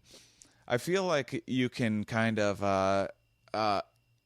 Experience and enjoy even like the bad things like sadness or depression or anxiety or whatever it is so much more when it's not like, you know, there's a lot of pressures in this world where it's like, okay, pick it up. I have a family. I have this stuff that I have to do. I have to go. I have to get to this gig. I have to put on this face, you know, and I can't let, just because I'm bummed out right now, I don't have the right to bum out all of these other people. Yeah. And that's why I think it's so great just to have those moments by yourself once in a while. That and you know what's interesting about like what you're saying with the rock climbing and opening yourself up to new experiences, and I've been thinking so much about like this perception and how easy it is to trick ourselves into like thinking we have things figured out and kind of going through the motions. Just yesterday, I promise this is just yesterday, this happened, cracked me up. And I don't know if this is the best way to articulate the point I'm trying to make, but I was driving back and I was I think I was gonna pick up April. We were gonna go out for dinner or something, and I was driving. I gave her a call to be like, I'm on my way. And I said, so put your shoe on. Because I've been wearing one shoe for 8 months now. So, like, when it's time for me to go, I'm like, oh, I better go and get my shoe on, singular. Yeah. And I've been doing that for so long, I start perceiving, like, the world. Put your shoe on, grab your crutches. Like, this is whatever. It just seeps into your subconscious, you know, this narrative that you're living with for so long. It would be even funnier if you were like, if in this, get your crutches ready. In the same narrative, you shared something that was identical to that but different. You're like, so stop crying, pull it together, clean yourself up, and I'll meet you outside. Sorry, I'm just thinking about me. Like it's so fun. That's so fucking fascinating. Oh, you know what's a great movie about this? Watch this on Netflix. Nanette. It's Nanette's the name of this monkey. It's this old monkey in the zoo. I watched this for 10 minutes and I turned it off. I'm like, this is the dumbest thing I've ever seen in my life. And it bugged me so much for like days. I was like, that can't be the movie. That can't be. I have to keep watching it because it's just like a camera fixed on this stupid monkey and the monkey's not doing a thing. It's just sitting there in the zoo. I'm like, how is that? That can't be a movie. And then I kept watching it, and I realized what it was that it's grabbing the audio from everyone that's there watching this monkey. And it's grabbing their conversations, and people are commenting on the monkey, and they're talking about it. And what you realize is how much people project their own narrative and anthropomorphize onto other things. So, like, there's this woman in it, and she's like, you can tell she's like an older, like, probably aging, past middle-aged woman, and she's sitting there going, oh, okay. And she's like reading the placard or whatever, or the description, and she's going, can you believe Nanette in there? Look, she's just in there with her son, just every day. She's like, she needs a man. She's just in there with her. No wonder she's miserable all the time. It's just her and her son every day, and you can tell it's just like she's this old woman. It's like she's probably with her son at the zoo, and then I roll up. Oh, it looks like the monkey wants to masturbate. Exactly. And I mean, part of how we figure out this world is by trying to, like, okay, what would I do in this situation? We tend to project that on others, and we tend to do it a little bit too much. One of the things that's interesting about trying to empathize with people is there's a difference between taking perspective and getting perspective. So taking perspective is like trying to imagine yourself in someone else's shoes. Getting perspective is actually asking that person about themselves and like what it is like to be in their shoes. So we try well-intentioned to be like, oh, okay, so I'm like a kind of a privileged white guy. So what's it like to be a minority? And then you kind of try to imagine, and what it turns out to, what you come up with. So humans aren't as different from one another as we tend to like perceive differences in our minds. So when we try to empathize with people without hearing their perspective, we tend to focus on those differences a lot more. So then what it becomes is this like racist character that you're doing in your head, like, oh, okay, yeah, so I'm like, like I was poor and stuff, so I don't give a fuck, and like, you know, sometimes I gotta rob people. Like what? No, that's not what's going on. As opposed you're focusing in on. Like, talk to the person. Which ones will you talk to? One, taking perspective? Getting perspective. Getting perspective. I have gotten perspective, I think, with this podcast. Well, I've gotten perspective with this, but I think in the social dialogue that is the African American experience in America, I've gotten perspective. I very seldomly take perspective only because I feel exactly what you said. Yeah. I feel because I look at a lot of these people, a lot of the white people that are protesting, and I think it's great that they're doing that. But it seems like what I've noticed, and this is, by the way, that when people hear this podcast, that will be probably a fucking 2 months ago or whatever, a month ago. But it's like the white people would then come in and start organizing the protests for the black people, and black people were like, whoa, what the fuck? This is our protest. And they were like, no, don't worry, we got this. We know how you feel. And the black people were like, I don't think you know how I feel at all. It was, by the way, it's one interview I heard on CNN. It's not indicative of the entire event, but I do see a lot of these white people taking perspective as opposed to getting it. You're never going to know what it's like. It's too like patronizing. Almost. Yeah, you're never going to know what it's like to be black in America and get pulled over. People go, people say, I'm not that I'm not going to have a viewpoint on this because I don't like having a viewpoint on this because quite honestly, I shouldn't have a viewpoint on this. But I mean, I don't have much of one either. Yeah, but people go,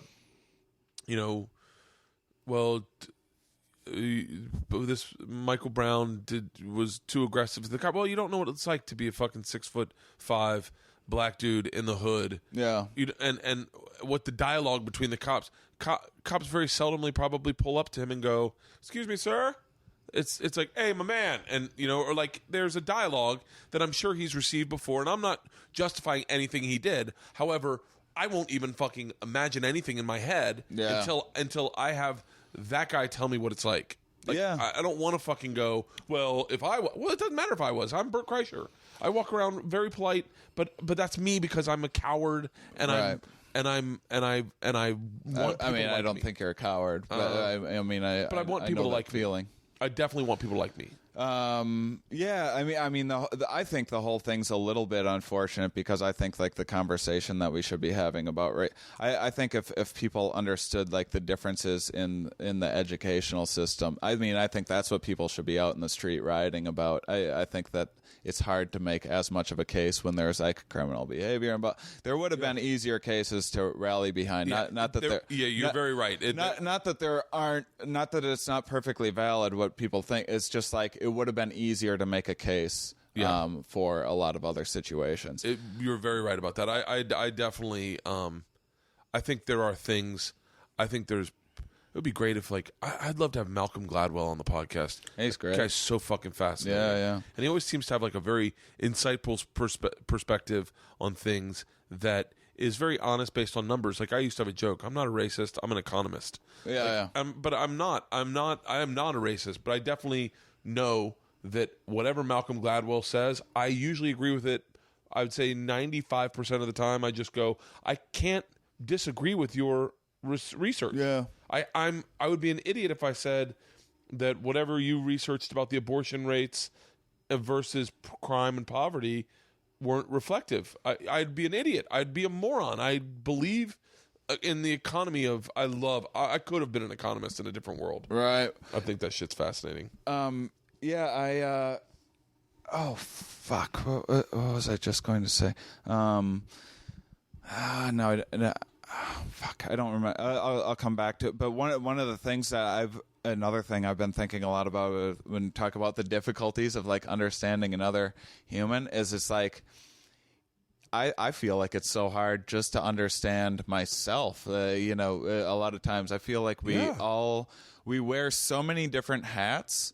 And like when you're in a emotional state, you can't you can't understand what that other state is like when you're the difference between feeling suicidal and having like the best day of your life, like those are almost two completely different people, and they never get to like meet up and have a discussion. Like when you're not feeling one of those things, you can't you kind of have a faint idea of what it's like, but until you're actually feeling it, that's you're saying something so profound, and I'm sure that everyone's like, yeah, it's basic, but I do think that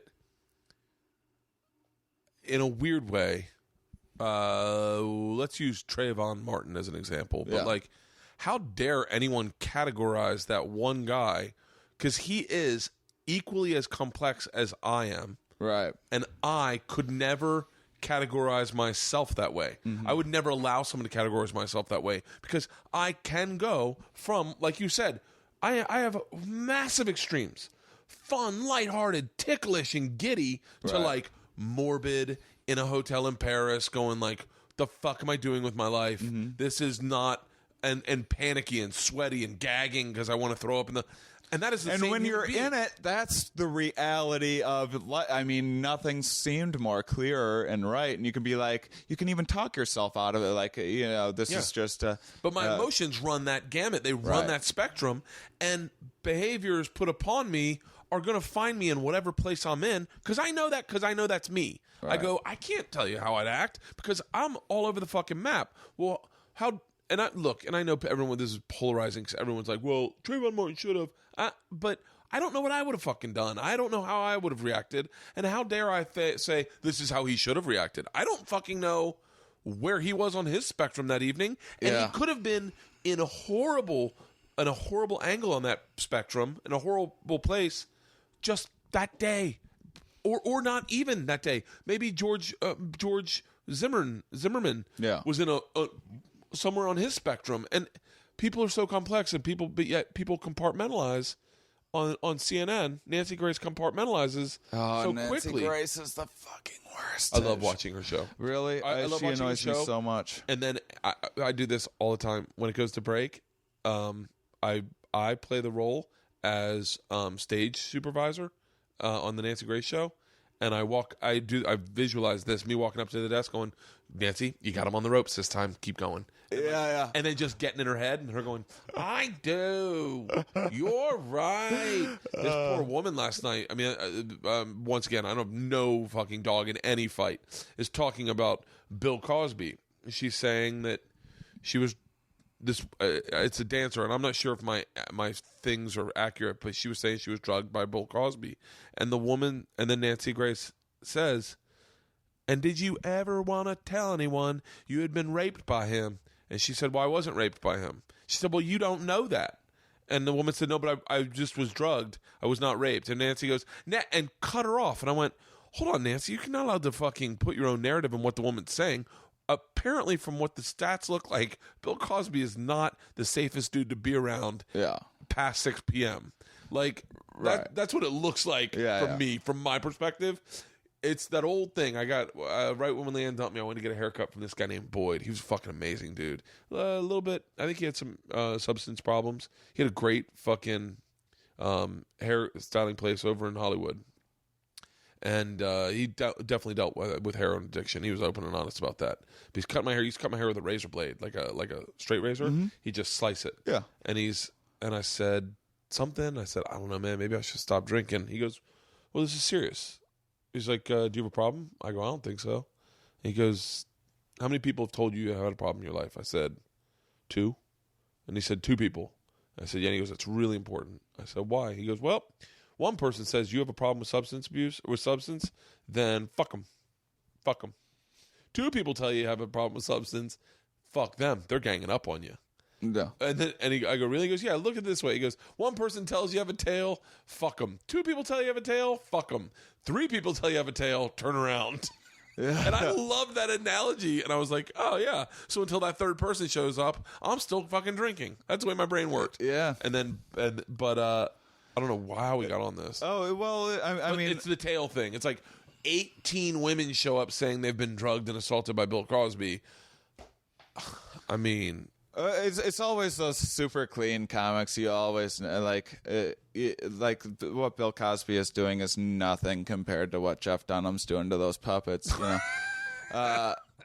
The clean comics have the darkest histories. Seinfeld's got some weird shit. Jim Norton's admitting to paying to women for women shitting on him, and Bill Cosby's like, "Hi," and fucking drugging. And I'm not allegedly. I don't know what Bill Cosby's doing. So back to this point of so like when you're drinking, it's hard to imagine like yourself when you're sober. Like you have a very good idea of the direction, like you can kind of anticipate like the sort of person you'll be when you're drunk, but you can't figure out like we often misperceive the magnitude of which like we see other people like so when it comes to stereotyping or whatever, you might be sort of right in that there are some of these differences, but the magnitude of them is way blown out of proportion. Most of us are kind of the same. And we do the same thing with these different personality traits. And this idea of being able to predict what that's going to be. That guy, Dan Ariely, that I told you about on my podcast, he talked about one of these amazing studies. And I'm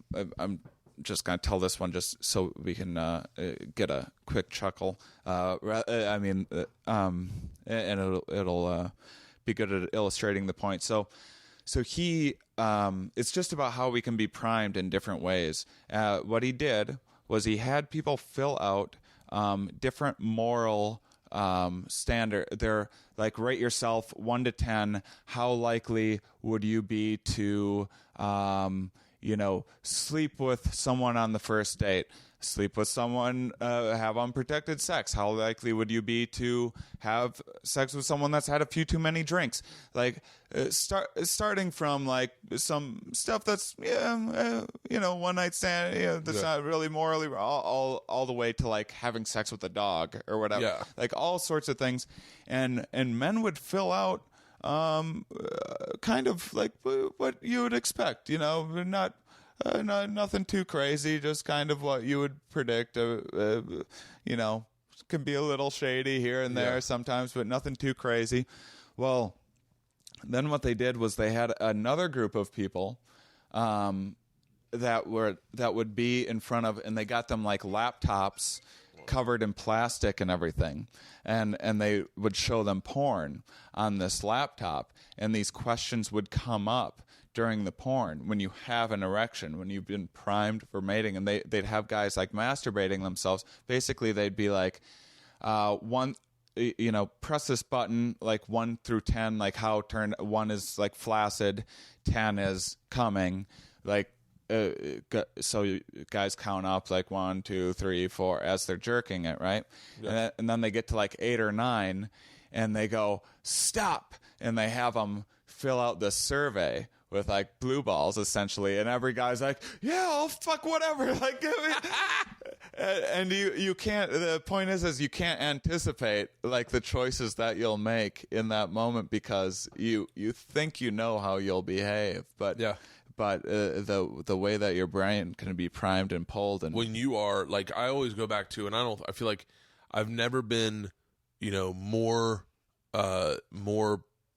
pumped and primed than like when you're a kid and your hormones are raging, and your parents leave you alone for the day, and you're like, and you got the house to yourself.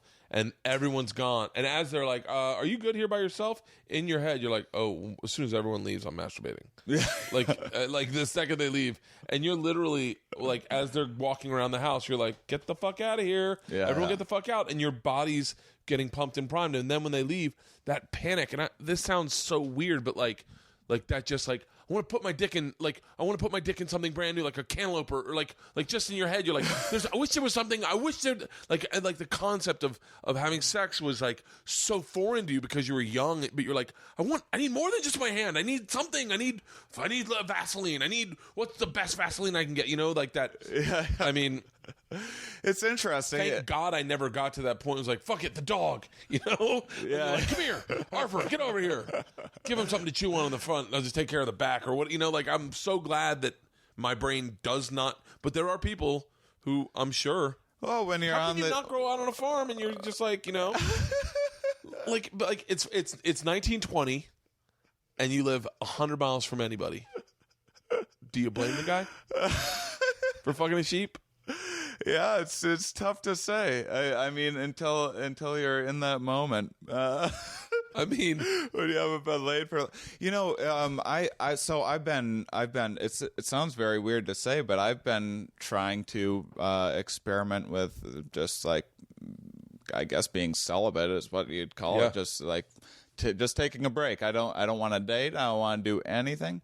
And what happened in the fall, like my set was coming along so well that things were just clicking and I was just killing it and everything. And all of a sudden I was just like, there's lots of girls coming up after shows and getting flirty and everything. And I'd usually just say I had a girlfriend or something like that just because it's easier. Like, I don't want to fucking deal with it. Yeah. And until that one chick shows up and you're like, after a while, it was just like I got sick of like, it's one thing to not be putting yourself out there. It's another whole other cognitive task to be like, I'm going to turn down like an opportunity. And just because I don't feel right. And I want to be off these crutches too before I start. I'm not in my peak, mating status or whatever the fuck you'd say. And then I was like, there's like a couple girls on Facebook writing me and stuff too. And I was like, after what I'm trying to explain to this girl, I'm like, I appreciate it and everything. And you were great, you look great and all of that. And, we can meet up for lunch sometime.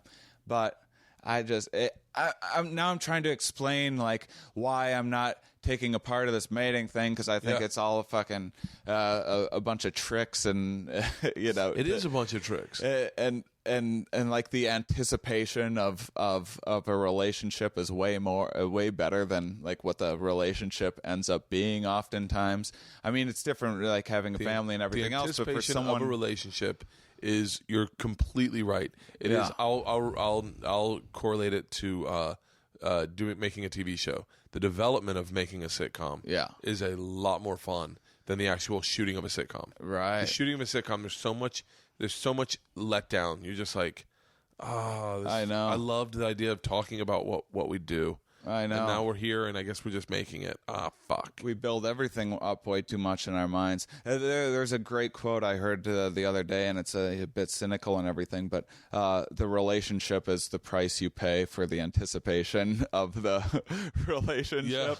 Yeah. And then I was talking to another guy about this, and he's like, I was driving one day, and there's like this cute girl at a bus stop, and like I stopped, and she's at this bus stop, and our eyes met, and for whatever reason I just like stuck my tongue out at her, and then she stuck her tongue out at me too. Yeah. And I just drove off, and he's like, and sometimes I think about that, and I think that's the best relationship I ever had in my life. And I feel that way sometimes. It's like you think about like what could be, and like so here's what happened. So I'm like getting sick. I'm wearing down. You know, it's not like I'm turning down fucking tail every night or whatever. Yeah. But there's just situations where girls were like flirting with me, maybe wanted to go for a drink or whatever. And I was like, no, you know, I can't. And I didn't want to get into it. And I was in Grand Rapids, and I saw this fucking girl at this bar, and she wasn't at a show or anything, and I saw this girl, and I was just like, oh, I'm in love. Like, Yeah. fuck. And just leading up to this, I was like, fuck, I'm worried I'll never feel love again because I see life like too mathematically. Okay. I'm worried I'll never feel this again. I'm worried I will, and like and my brain will dupe me into doing things that ultimately I don't want. Yeah. And then I saw this girl, and it was just like, oh, I'm in love. Like, I'll move to Grand Rapids for this girl right now. Yeah. Like, there's this fucking douchebag I can tell, like, kind of irritating. Like, I'll fight this guy on. Like, this isn't me. I'm not a fighter. And it's amazing. I went up, I talked to her. It turns out she had a boyfriend. We're like friends now and everything. Yeah. But like that fucking moment, like I couldn't believe what was going through my mind. Yeah. And it's really interesting. Just the older you get, and especially with doing these podcasts and being able to explore more, I think we're able to become more mindful of what's going on. I've definitely in our got more heads. mindful. I've definitely got more mindful. I've gotten more not empathetic, but I've gotten more sensitive to other people than I never was. I've gotten nicer from doing podcasts. I've gotten nicer, and I think it's from meeting people who give me perspective that I didn't have. So often as a comic, you just feel like you have this perspective. You go on stage, and you tell it, and because it gets a laugh, and because you're hanging around other comics, you guys are all kind of doing the same fucking thing. You don't really open your eyes and talk about it. It's like when I say, and I'll say this on a podcast. Up until I don't know how long ago, maybe 4 years ago, I would still say the word faggot. Like I thought that was. I'm saying 4 years ago. I wouldn't say it all the time, but if it was. I think it was probably in my set. Like I'm sure it was in my set at some point. Yeah. I don't really remember distinctly, but it didn't offend me when I heard the word, and I didn't have a problem saying it, and I didn't like it. Didn't really. It wasn't on my radar. Todd Glass came out of the closet on Mark Maron's podcast, and he explained why that word is offensive to him and why he doesn't like that word. And simultaneously, Rogan had said, "I'm going to stop saying the word," like on his podcast. And all that was like, Rogan's going to stop. That's so interesting. That's definitely a Rogan word. Like you'd think that would come. And when he said that, I was very mindful. I was like, well, how do my words affect people? Yeah. Like, and that's podcasting. I mean, this is just what You couldn't do that on morning radio. No shit. I'm not shitting on my buddy Cowhead's show, or you couldn't do that on morning radio. You couldn't go into Todd and Tyler and go and I mean, you could. Todd and Tyler, you could do that on Bob and Tom theoretically, but they're in morning radio. Yeah. It's a very different medium where it's like you got a 5-minute break. You can't go into great detail about not saying that word. Yeah, and I mean, I think what you experience is what a lot of academics would call you had like a real faggy breakthrough.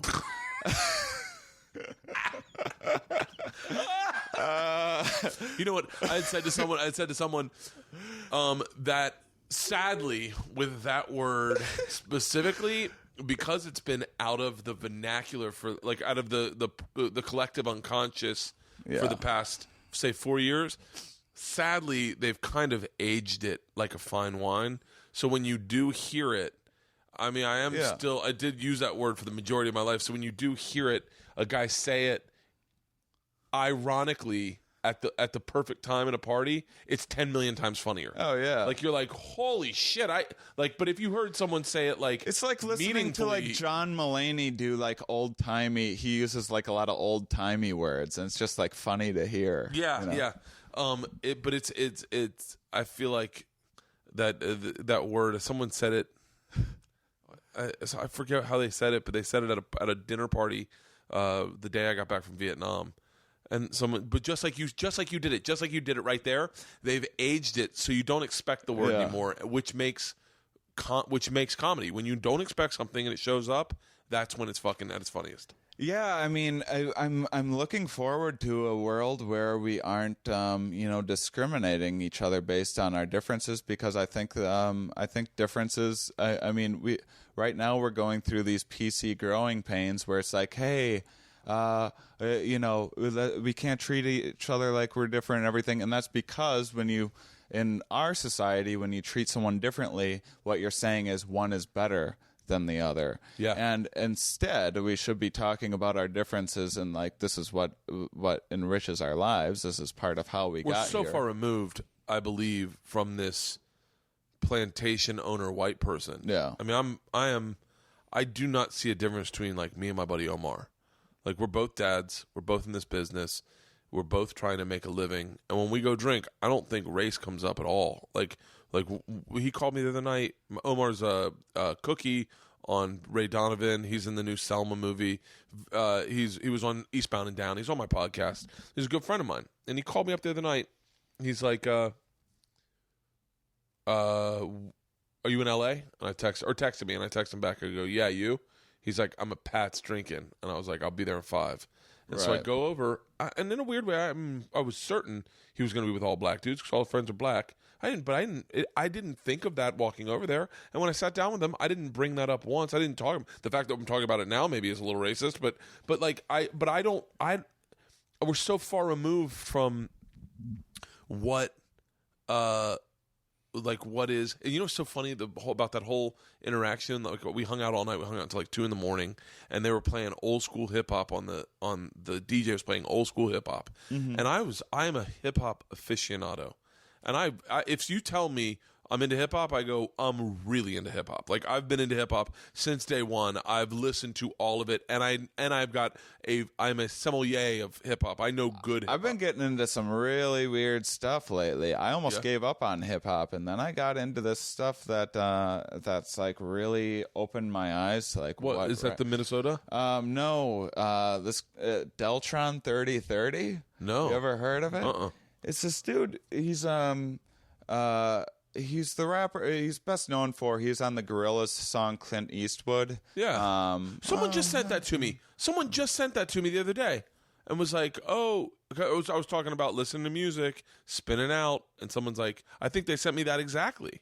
Yeah, it's this guy Del the Funky Homo Sapien, and he did these 2 concept albums. He's in this band Hieroglyphics, and he does all this other stuff, but he did these 2 concept albums where it's him rapping, this other guy made this music, and it's like Orwellian rap set in the year 3030. And it's like him rapping about like these corporations have taken over and stuff, and Can I get this on iTunes? Yeah, and it's on like Spotify and everything else. What I'm listening to Sturgill Simpson. Rogan turned me on to Sturgill Simpson. Nice. Yeah. Have you ever listened to Sturgill Simpson? Yeah. I just started. His song. Wait, what was the song? His song "Living the Dream." I love this song. I'm not sure I've heard it. Oh, I love it. Listen to the lyrics. This is what I consider amazing songwriting. Time and time again, Lord, I've been going through the motion. It's a means to an end. It don't seem to be. Walking around, living the dream. Anytime I take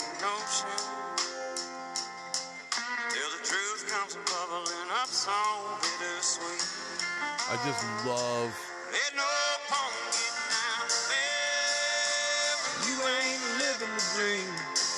I can make a big old Hot coffee when you ain't got no cream. I fucking was listening to this last night, just howling it because I love that he's got like there's a bunch of songs on his. What I do with people is I buy their shit on iTunes and then I look at the top most downloaded songs and I put those in a playlist and that's how I get into the artist. Yeah. And so that's one of the top most played. So he's amazing. God damn it. I want to buy that album now. What's the name of it? Deltron 3030, and you have to get the first one because it's like a narrative, and then because the second one is like 10 years later, and the whole story is like, you know, society's back is falling apart, and these heroes, Deltron and Dan the Automator, like no one even there's rumors that maybe they're coming back, and no one knows about it, and then they like are coming back to return to save the day. And, Deltron 3030. The yellow one's the first album. Let me see it. Yeah, And then Event 2 is the second album. Okay, so I'm going to buy both of those. And but what I was going to say about hip hop is, and about differences is, I really find myself to be an aficionado of hip hop. I mean, like if you said, did you ever listen to the DOC? I'd be like, of course I did. Yeah, but until I was with a bunch of black dudes, I didn't realize how little hip hop had affected me spiritually in the fact that they knew every lyric to any song anyone could have ever played, and they were telling stories about the first time they heard it and who introduced them to it, and I was like, oh shit, man, like I never realized how little hip hop was meant for me. I never realized how I just had kind of grabbed onto the side rail of the hip hop train and kind of been along for the ride. Yeah. When a guy like Omar was fucking throwing coal in the fire to make the train go, and I was like, oh man, like it was really eye opening, and I was like, and I was very fucking drunk. That was like the other thing I know. Like one joke I wrote about black people, I was like, no wonder I said, no wonder you guys all have diabetes. These shots are sweet as fuck. Like, don't you guys ever do tequila shots? We're like doing like Washington apples, and I'm like, motherfucker, Omar. And he's like, it's amazing, right? And I was like they were drinking this brand new not Maker's Mark Crown Royal that's like apple flavored. And I was like, I can have one of these, and then I feel fucking, my teeth are rotting. But it was really fascinating experience, and I was like, oh, that's interesting. Once again, that's probably, I was taking perspective, not getting perspective. I love that I love when I learn something. Yeah. I mean, it changed the way that I looked at things too once I started thinking about that and hearing about it. I mean, I'm not a big music person, but just lately I'd been doing more driving than usual, and there's only so much I can listen to audiobooks before they'll put me to sleep, and cognitively exhausting. But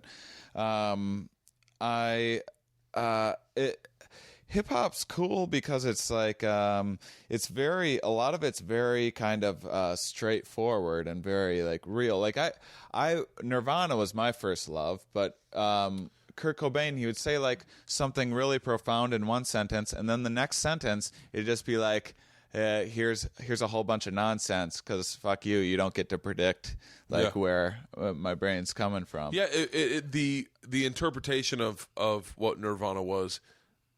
I never really looked at it that way. I would interpret Guns N' Roses and Nirvana, even as straightforward as Guns N' Roses was. Welcome to the Jungle, but like Sweet Child of Mine, I interpreted that song to be something about me that I needed in life. I believed that song was about Michelle Tamayo. I definitely believed it because I heard it and it meant that to me. And hip hop is like, no, I'm telling you exactly what you need to interpret. Right. Like. Yeah. I mean, I think it's a lot more straightforward. Yeah. It's very straightforward and literal. Yeah. And like this Deltron that I got into was cool because like so much of rap can be like bitches and hoes and shooting. And this is like, This dude's it's like a comic book. It's like he's fucking rapping really a cool. comic book. It's like one of the fucking coolest things. I'm like, wow, this can be anything. It's like podcasting, and I still want to hook you up with Duncan so that you and Duncan can do a podcast together, because I think you guys might implode. But one of the I would love that. But one of the things that I love about Duncan is, he came in here and he sees the world like I don't see it. I love being around guys that see the world very differently than me. I also love being around Tom Segura, who sees the world identically as I see it. Yeah. I mean, there's something very calming in when reassuring. I'm going through some stuff right now with like career stuff. And I love calling buns and just being a sounding board. And sometimes it's like we're so similar. He sees stuff that I am like. I remember one time he was like, you burp a lot. And I was like, what? Like, Duncan would never say that. Duncan would never notice that. Tom's like, you burp non-fucking stop. I was like, seriously? He's like, non-fucking stop. It's because like there's so many similarities between us. But Duncan said about the thing about podcasting, and what he loves about podcasting is you can do anything.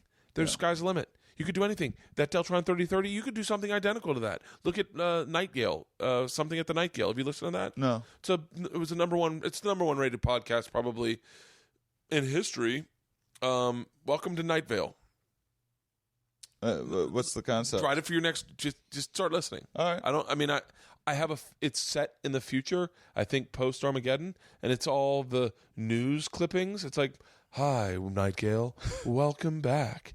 As you know, the high school has been lit on fire. It's story wise. It's telling you a story about. It's a narrative. Yeah. I love that. And I've wanted to do that for my podcast. I wanted to do a side podcast where I do there's a ton of things, but there are no fucking rules, and that's what makes this thing so cool. Paul Gilmartin's talking about mental health on his podcast, mental illness, and then Joe's talking to scientists and hunters and anyone. There's no fucking rules to what he's doing, and I just think that's so fucking badass. So I'm excited to listen to this. Yeah, I mean, it's interesting, too, because we are talking about, being able to be genuine and everything else. But I definitely have lately, I have been more open to reading messages from, metaphors, from, I never read fiction or anything. I always, kind of considered fiction on TV a waste of time, even though I like it. I get into it, but it's I feel like I'm wasting time. And lately, I have been thinking a little more about how you can get all of these various metaphors from life from just hearing about rap in the year 3030, and he's rapping about fighting aliens and stuff. And I'm like, oh, this is really telling about part of the human condition. It's really telling about the black experience in America. Is not all black people want to hear about shooting guns, but right. There are people that the Wu-Tang Clan as I think there was a mysticalness to them about creating a different genre, a different world that was really cool. I hung out with I think Dell did some stuff on Wu-Tang too. Maybe. Yeah, I'm not sure about that. I'm so excited. I'm listening to this. I'll listen to it. I got a fucking 34-hour flight to Africa. So, when are you doing that? I don't know. It's to Sunday. Oh wow! I know. I'm fucking stressing because I didn't health up this week. I like to come home and health up and get in good shape, get ready, not drink, get on the flight, and then that's the unhealthing. Mm-hmm. So I have I have this sway of I'm healthy for the first week on the road, running and stuff, but then it kind of overtakes you and the wave crashes, and towards the end of the trip, you're not working out in the morning anymore. You're sleeping in, you're eating shitty, and it's too hard on the road. It's tough. But I like it this way. I mean, I like life. Yeah. I'm happy. I'm really a happy person. That's awesome, man. Not a lot of people can say that. I mean, I don't know what my feelings are about life. If you told me I could sit down, if you had told me in college, hey man, you're gonna have an opportunity. I mean, think about this. You're gonna have an opportunity to travel the world. You're gonna travel the world. You're gonna do a bucket list of things that honestly will take 4 years, 7 years to accumulate. You're gonna do them all the fucking time. That's all you're going to do. You're going to do also your passion. You're going to get to pursue your passion, which is stand-up comedy. You're going to get to make thousands, I'm not going to say millions, but thousands of people to laugh every year. You're going to enjoy that. You're going to make a lot of good friends, and you're going to have a podcast. You don't know what that is yet. You're going to hang out with fascinating fucking people and grow your friend base exponentially on real things, into the place where you're like today's conversation. Yeah. Dude, one of my favorite, I mean, and a little bit it's you know, because there is a genuine bounce in your personality. Like, your personality bubbles. I love it more than anything. I want to fucking go on a road trip with you. I want to get high on a Winnebago with you. Like there's, you just, like when I said the very fucking beginning of this podcast, I was like, I never even got this stat out. The number one reason for falling out of trees, and you're like, confidence. But like, it's snakes, by the way. So, yeah. But people think a snake is a branch, and then fall out of a tree. Oh my! I learned that on Discovery, I think. But yeah, that's amazing. It's like, I really am a happy human being. I'm very fulfilled. That's right awesome. Now. Yeah. So I don't know. This has been a blast. And I mean, again, that's like, that's, God, it just like, hold on to that, but try not to, it doesn't need to be that effortful. Yeah. But it's been a lot of, I've been thinking a lot about, like I said earlier, the difference between like what's real and what's not, and how much it matters. And there's, this is weird. When we were talking about talking to plants earlier, I've been a little bit in my head, because I'm like, some people are gonna be like, why are they talking to plants? No. But I never got to tell you, I got fucking wasted one time and ended up talking to my jasmine, because I was like, you know what, I know they can hear me. And then I talked to all my ficus, and I talked to I pumped up the guys that needed the pumping, and I told them, listen guys, we got some stragglers on the end. I need you to help him out. Give him some sun. Get out of his way. Let him breathe. I know that you're taking a lot of water. I can see it. And then I go down to the last ficus on the very end, and I was like, listen, you're my baby. You're my, like, and I talked to him. Then I talked to all my jasmine. It's not fucking, there's nothing fucking wrong with that. No. Absolutely not. And if you do think there's something wrong with it, well, you know what? Go out and talk to a fucking plant and just see how. Don't let yourself get creeped out by how fucking weird you're being. Let yourself do it, and you will fucking enjoy it intensely. Yeah, parts of you allow parts of yourself to come out. I was so I don't think I talked about this last time, and it's just this is another thing that's shifted the way that I look at things, and maybe explains some of the emotional states on like mushrooms and talking to plants and everything. So there's this. I'm forgetting the scientific term. Doesn't matter. It's nicknamed the imposter syndrome. Yeah. And what'll happen is a guy will like a good case study of this, and this is something that happens to people. It's rare, but it happens all over the place. Guy gets like some blood clot or something. It goes up into his brain. He has some sort of hemorrhage or something. I don't remember the specifics. This guy, he was like a neuroscience student and everything, bright young man, ends up going in a coma for a few days, right? They don't know if he's going to make it. They don't know what's wrong with him. They don't know exactly what happened. He gets out. He wakes up. He's totally fine. They're running tests on him. He's just back to normal. This is amazing. Calls his parents. Hey, Mom and Dad, I'm up. Can't wait to see you, blah, blah, blah. His parents rush there. His parents walk in the room. And he gets real weird. Just starts getting real fucking strange around, and like won't talk to them. Like, we'll kind of like humor them or whatever, but is just acting real strange. And then they'll leave. He'll call him on the phone. Oh, hey, Mom, Dad, just like he always does, just back to normal. And they come visit. Same thing. Gets real strange.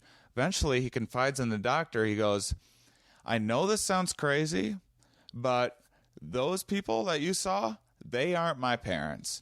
Like, they look like my parents and behave like my parents and sound like them. I don't know how this is possible. They must have gotten actors and like done plastic surgery. Those are not my parents. They're imposters. What they found out is that what happened in this clot is it severed this link to the amygdala. So the amygdala does a lot of your emotional heavy lifting, and it's taking in sensory information from your five. Well, there's more than five senses, but anyhow, there's like sense of balance and other shit like that. But anyhow, there's the information that takes visual information from the eyeball to the amygdala was severed in his brain. So what happened was that his brain, when he saw his parents, there was no visual information going to his amygdala. Therefore, there was no emotional feeling coming from his eyeballs, from his visual world about his parents. And when he was on the phone, there was. So everything was normal. Now, when you think about your parents, whether you're conscious of it or not, you see them, and there's this part of your brain that goes, oh, hey, these are these people that raised me, and I love them, and I have, even if you're not saying that and you're not thinking it, it's always kind of there on a non-conscious level. So when this was severed, when he saw his parents, he didn't have this feeling that you would normally have, that you might not even be aware of. And then when the brain goes, hey, why is this... Why are we getting this discrepancy here between what would be predicted, what's supposed to happen, and what I'm actually feeling? And the brain has to come up with narratives to explain that, and the narrative that the brain comes up with is that these people are imposters. They must be imposters. Yeah.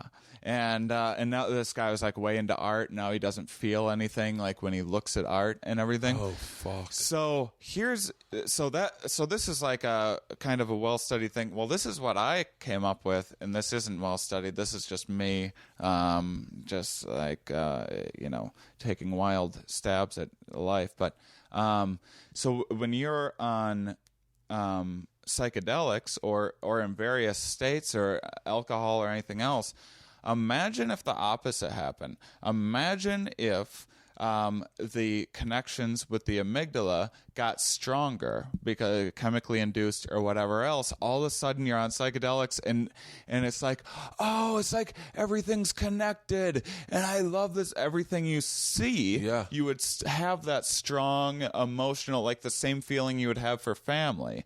Now you would start perceiving everything as like, oh, I know this. Like you watch a sunset. And instead, like I went to this place called Ernslaw Burns.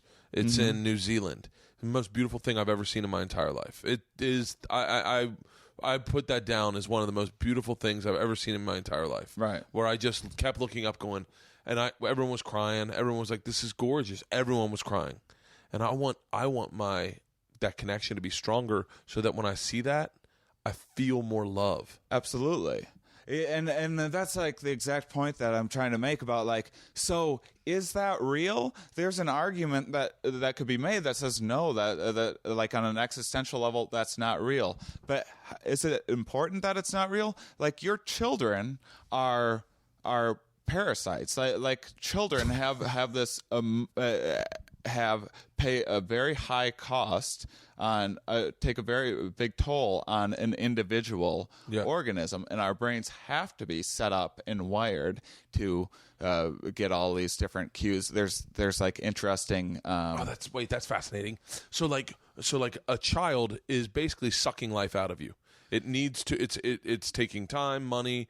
As much as it can, and there's a lot of like fighting kind of between like establishing boundaries. You know, they kind of want more and more when growing up. They'll want, and they got to figure out how much you're willing to give. You know, and you kind of have to cut them off at some point because you only have so much time, so much energy, so much money, and everything else. And they're trying to get as much as you can. I want to strengthen that connection in my brain, where like as opposed to severing it, I want it to be stronger. Yeah. I wish there was exercises you could do. Well, I imagine there are. I mean, there's got to be ways to, you can kind of rewire your brain in a lot of different. It's just like building better habits.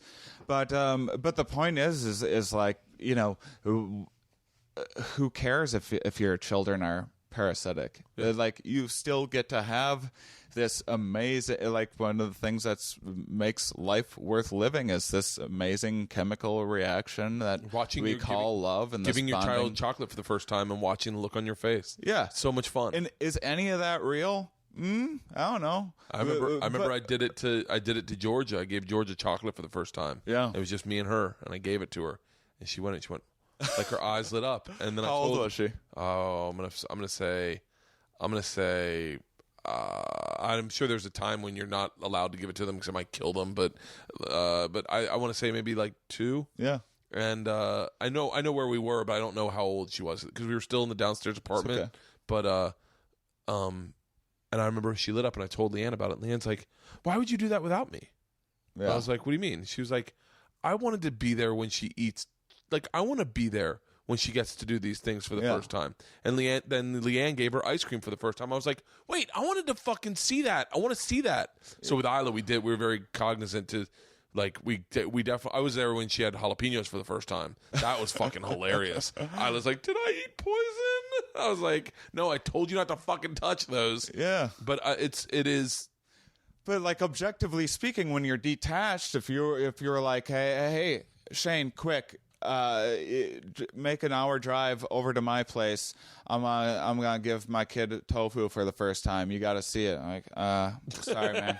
I got shit I gotta do today. Today's not a good tofu day for me. You know, but because Hey, quick, I'm gonna give my kid. By the way, I gave Georgia tofu for the first time the other night. And that's funny. They've been saying we're singing this goddamn song. I love tofu, tofu in my mouth. I love tofu, tofu in my mouth. Her and Isla and her 2 friends over and over and over again, just over and over and over again. It was me and my buddy Tom, and we took him up to the trampoline park, and they just kept singing it nonstop. Yeah. And I was like, something's wrong with my brain. I don't know what it is, but if I hear something over and over again, it gets stuck, and then that's all I do. That's everybody. I hope it's everybody because I get obsessive about it. So I tell them, I go, don't fucking stop singing that song because now I can't enjoy the trampoline parks. Now the whole time I'm going, I love tofu, tofu in my mouth. So that night we ordered Chinese food, and Tom's ordering. I go, just get my kids tofu. I want my kids to eat tofu tonight. Yeah. And it's because they've never fucking had it, and I want this song to stop because they're not going to enjoy tofu. I know they have texture problems, so I give them tofu. And Georgia puts it in her mouth, and just the look was. It was almost like just watching a dude make out with a dog. And she was like, "Oh God!" And Isla's like, "I don't want it now." And I was like, "No, eat tofu." So it's so funny that you use that as an example because I gave them tofu, and they were like, "Not what I like." And it was almost as fun as watching them eat chocolate. And I mean that's exactly what I'm saying, where the importance of we feel the need, you gotta share this. If everyone could feel this way, I need to figure out a way to communicate this, and that is part of our job to do that. Yeah. But at the same time, it's like I don't give a shit about your kid eating tofu. Yeah. But that's my reality, and your situation is you shouldn't be embarrassed for singing tofu song. That's like one of my favorite things about relationships is singing like goofy, stupid songs like that, and just being a fucking weirdo, and you get to enjoy that. Like you can't just do that like hanging out with other people or whatever, strangers or people that you don't know that well. And I think ultimately that's just, you have to just embrace that. Like, I'm going to appreciate this right now, and I don't give a shit about like sharing it with anyone else, making sure that other people are on the same page or thinking I'm crazy for singing about tofu or whatever. You just have to enjoy it. Well, I have voiceover starting in Cool, man. 9 minutes. So this has been a fucking blast, man. I would love Thanks for having me on again. Let's podcast again when I get back from Africa. Dude, I would love to. When are you back? In a month. Yeah. May or may not be around. I'll give you a text. Yeah. I'll give you a text and let you know. I would Anything to love promote? man. What's your podcast? The Here We Are podcast.com. Here we are, podcast.com. It's on my website, Shane Mauss, MAUSS.com. I'm on Twitter and Facebook. But When do you go back on the road? What's that? Will you have any road dates? Yeah, you know what? I'm gonna update my schedule today. But I had to cancel some stuff. I'm doing like a bunch of loony bins coming up in February. I've never done them before, and like I don't know. So I'm getting to go to weird places that I haven't been. And I'm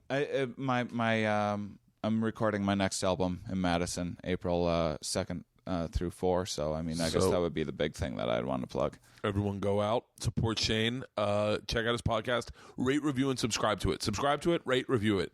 That makes it visible on the charts, and that is where people will find it and they go, oh, what is this? Yeah, I'm trying to do it all on my own, like a grassroots thing, and you know, I'm going out of pocket and paying people to do you know, mixing and put together my website and all of that, and I just plug a charity each week on the episode, and I'm not on like a podcast network or anything like that. So anything you guys can do to give it a listen, I would appreciate it very much. Well, this has been a blast.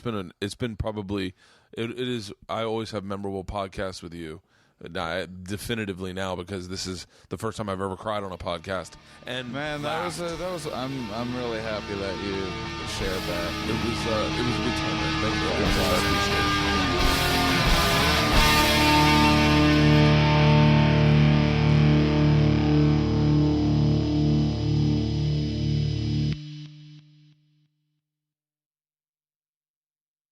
This episode was brought to you by The Machine.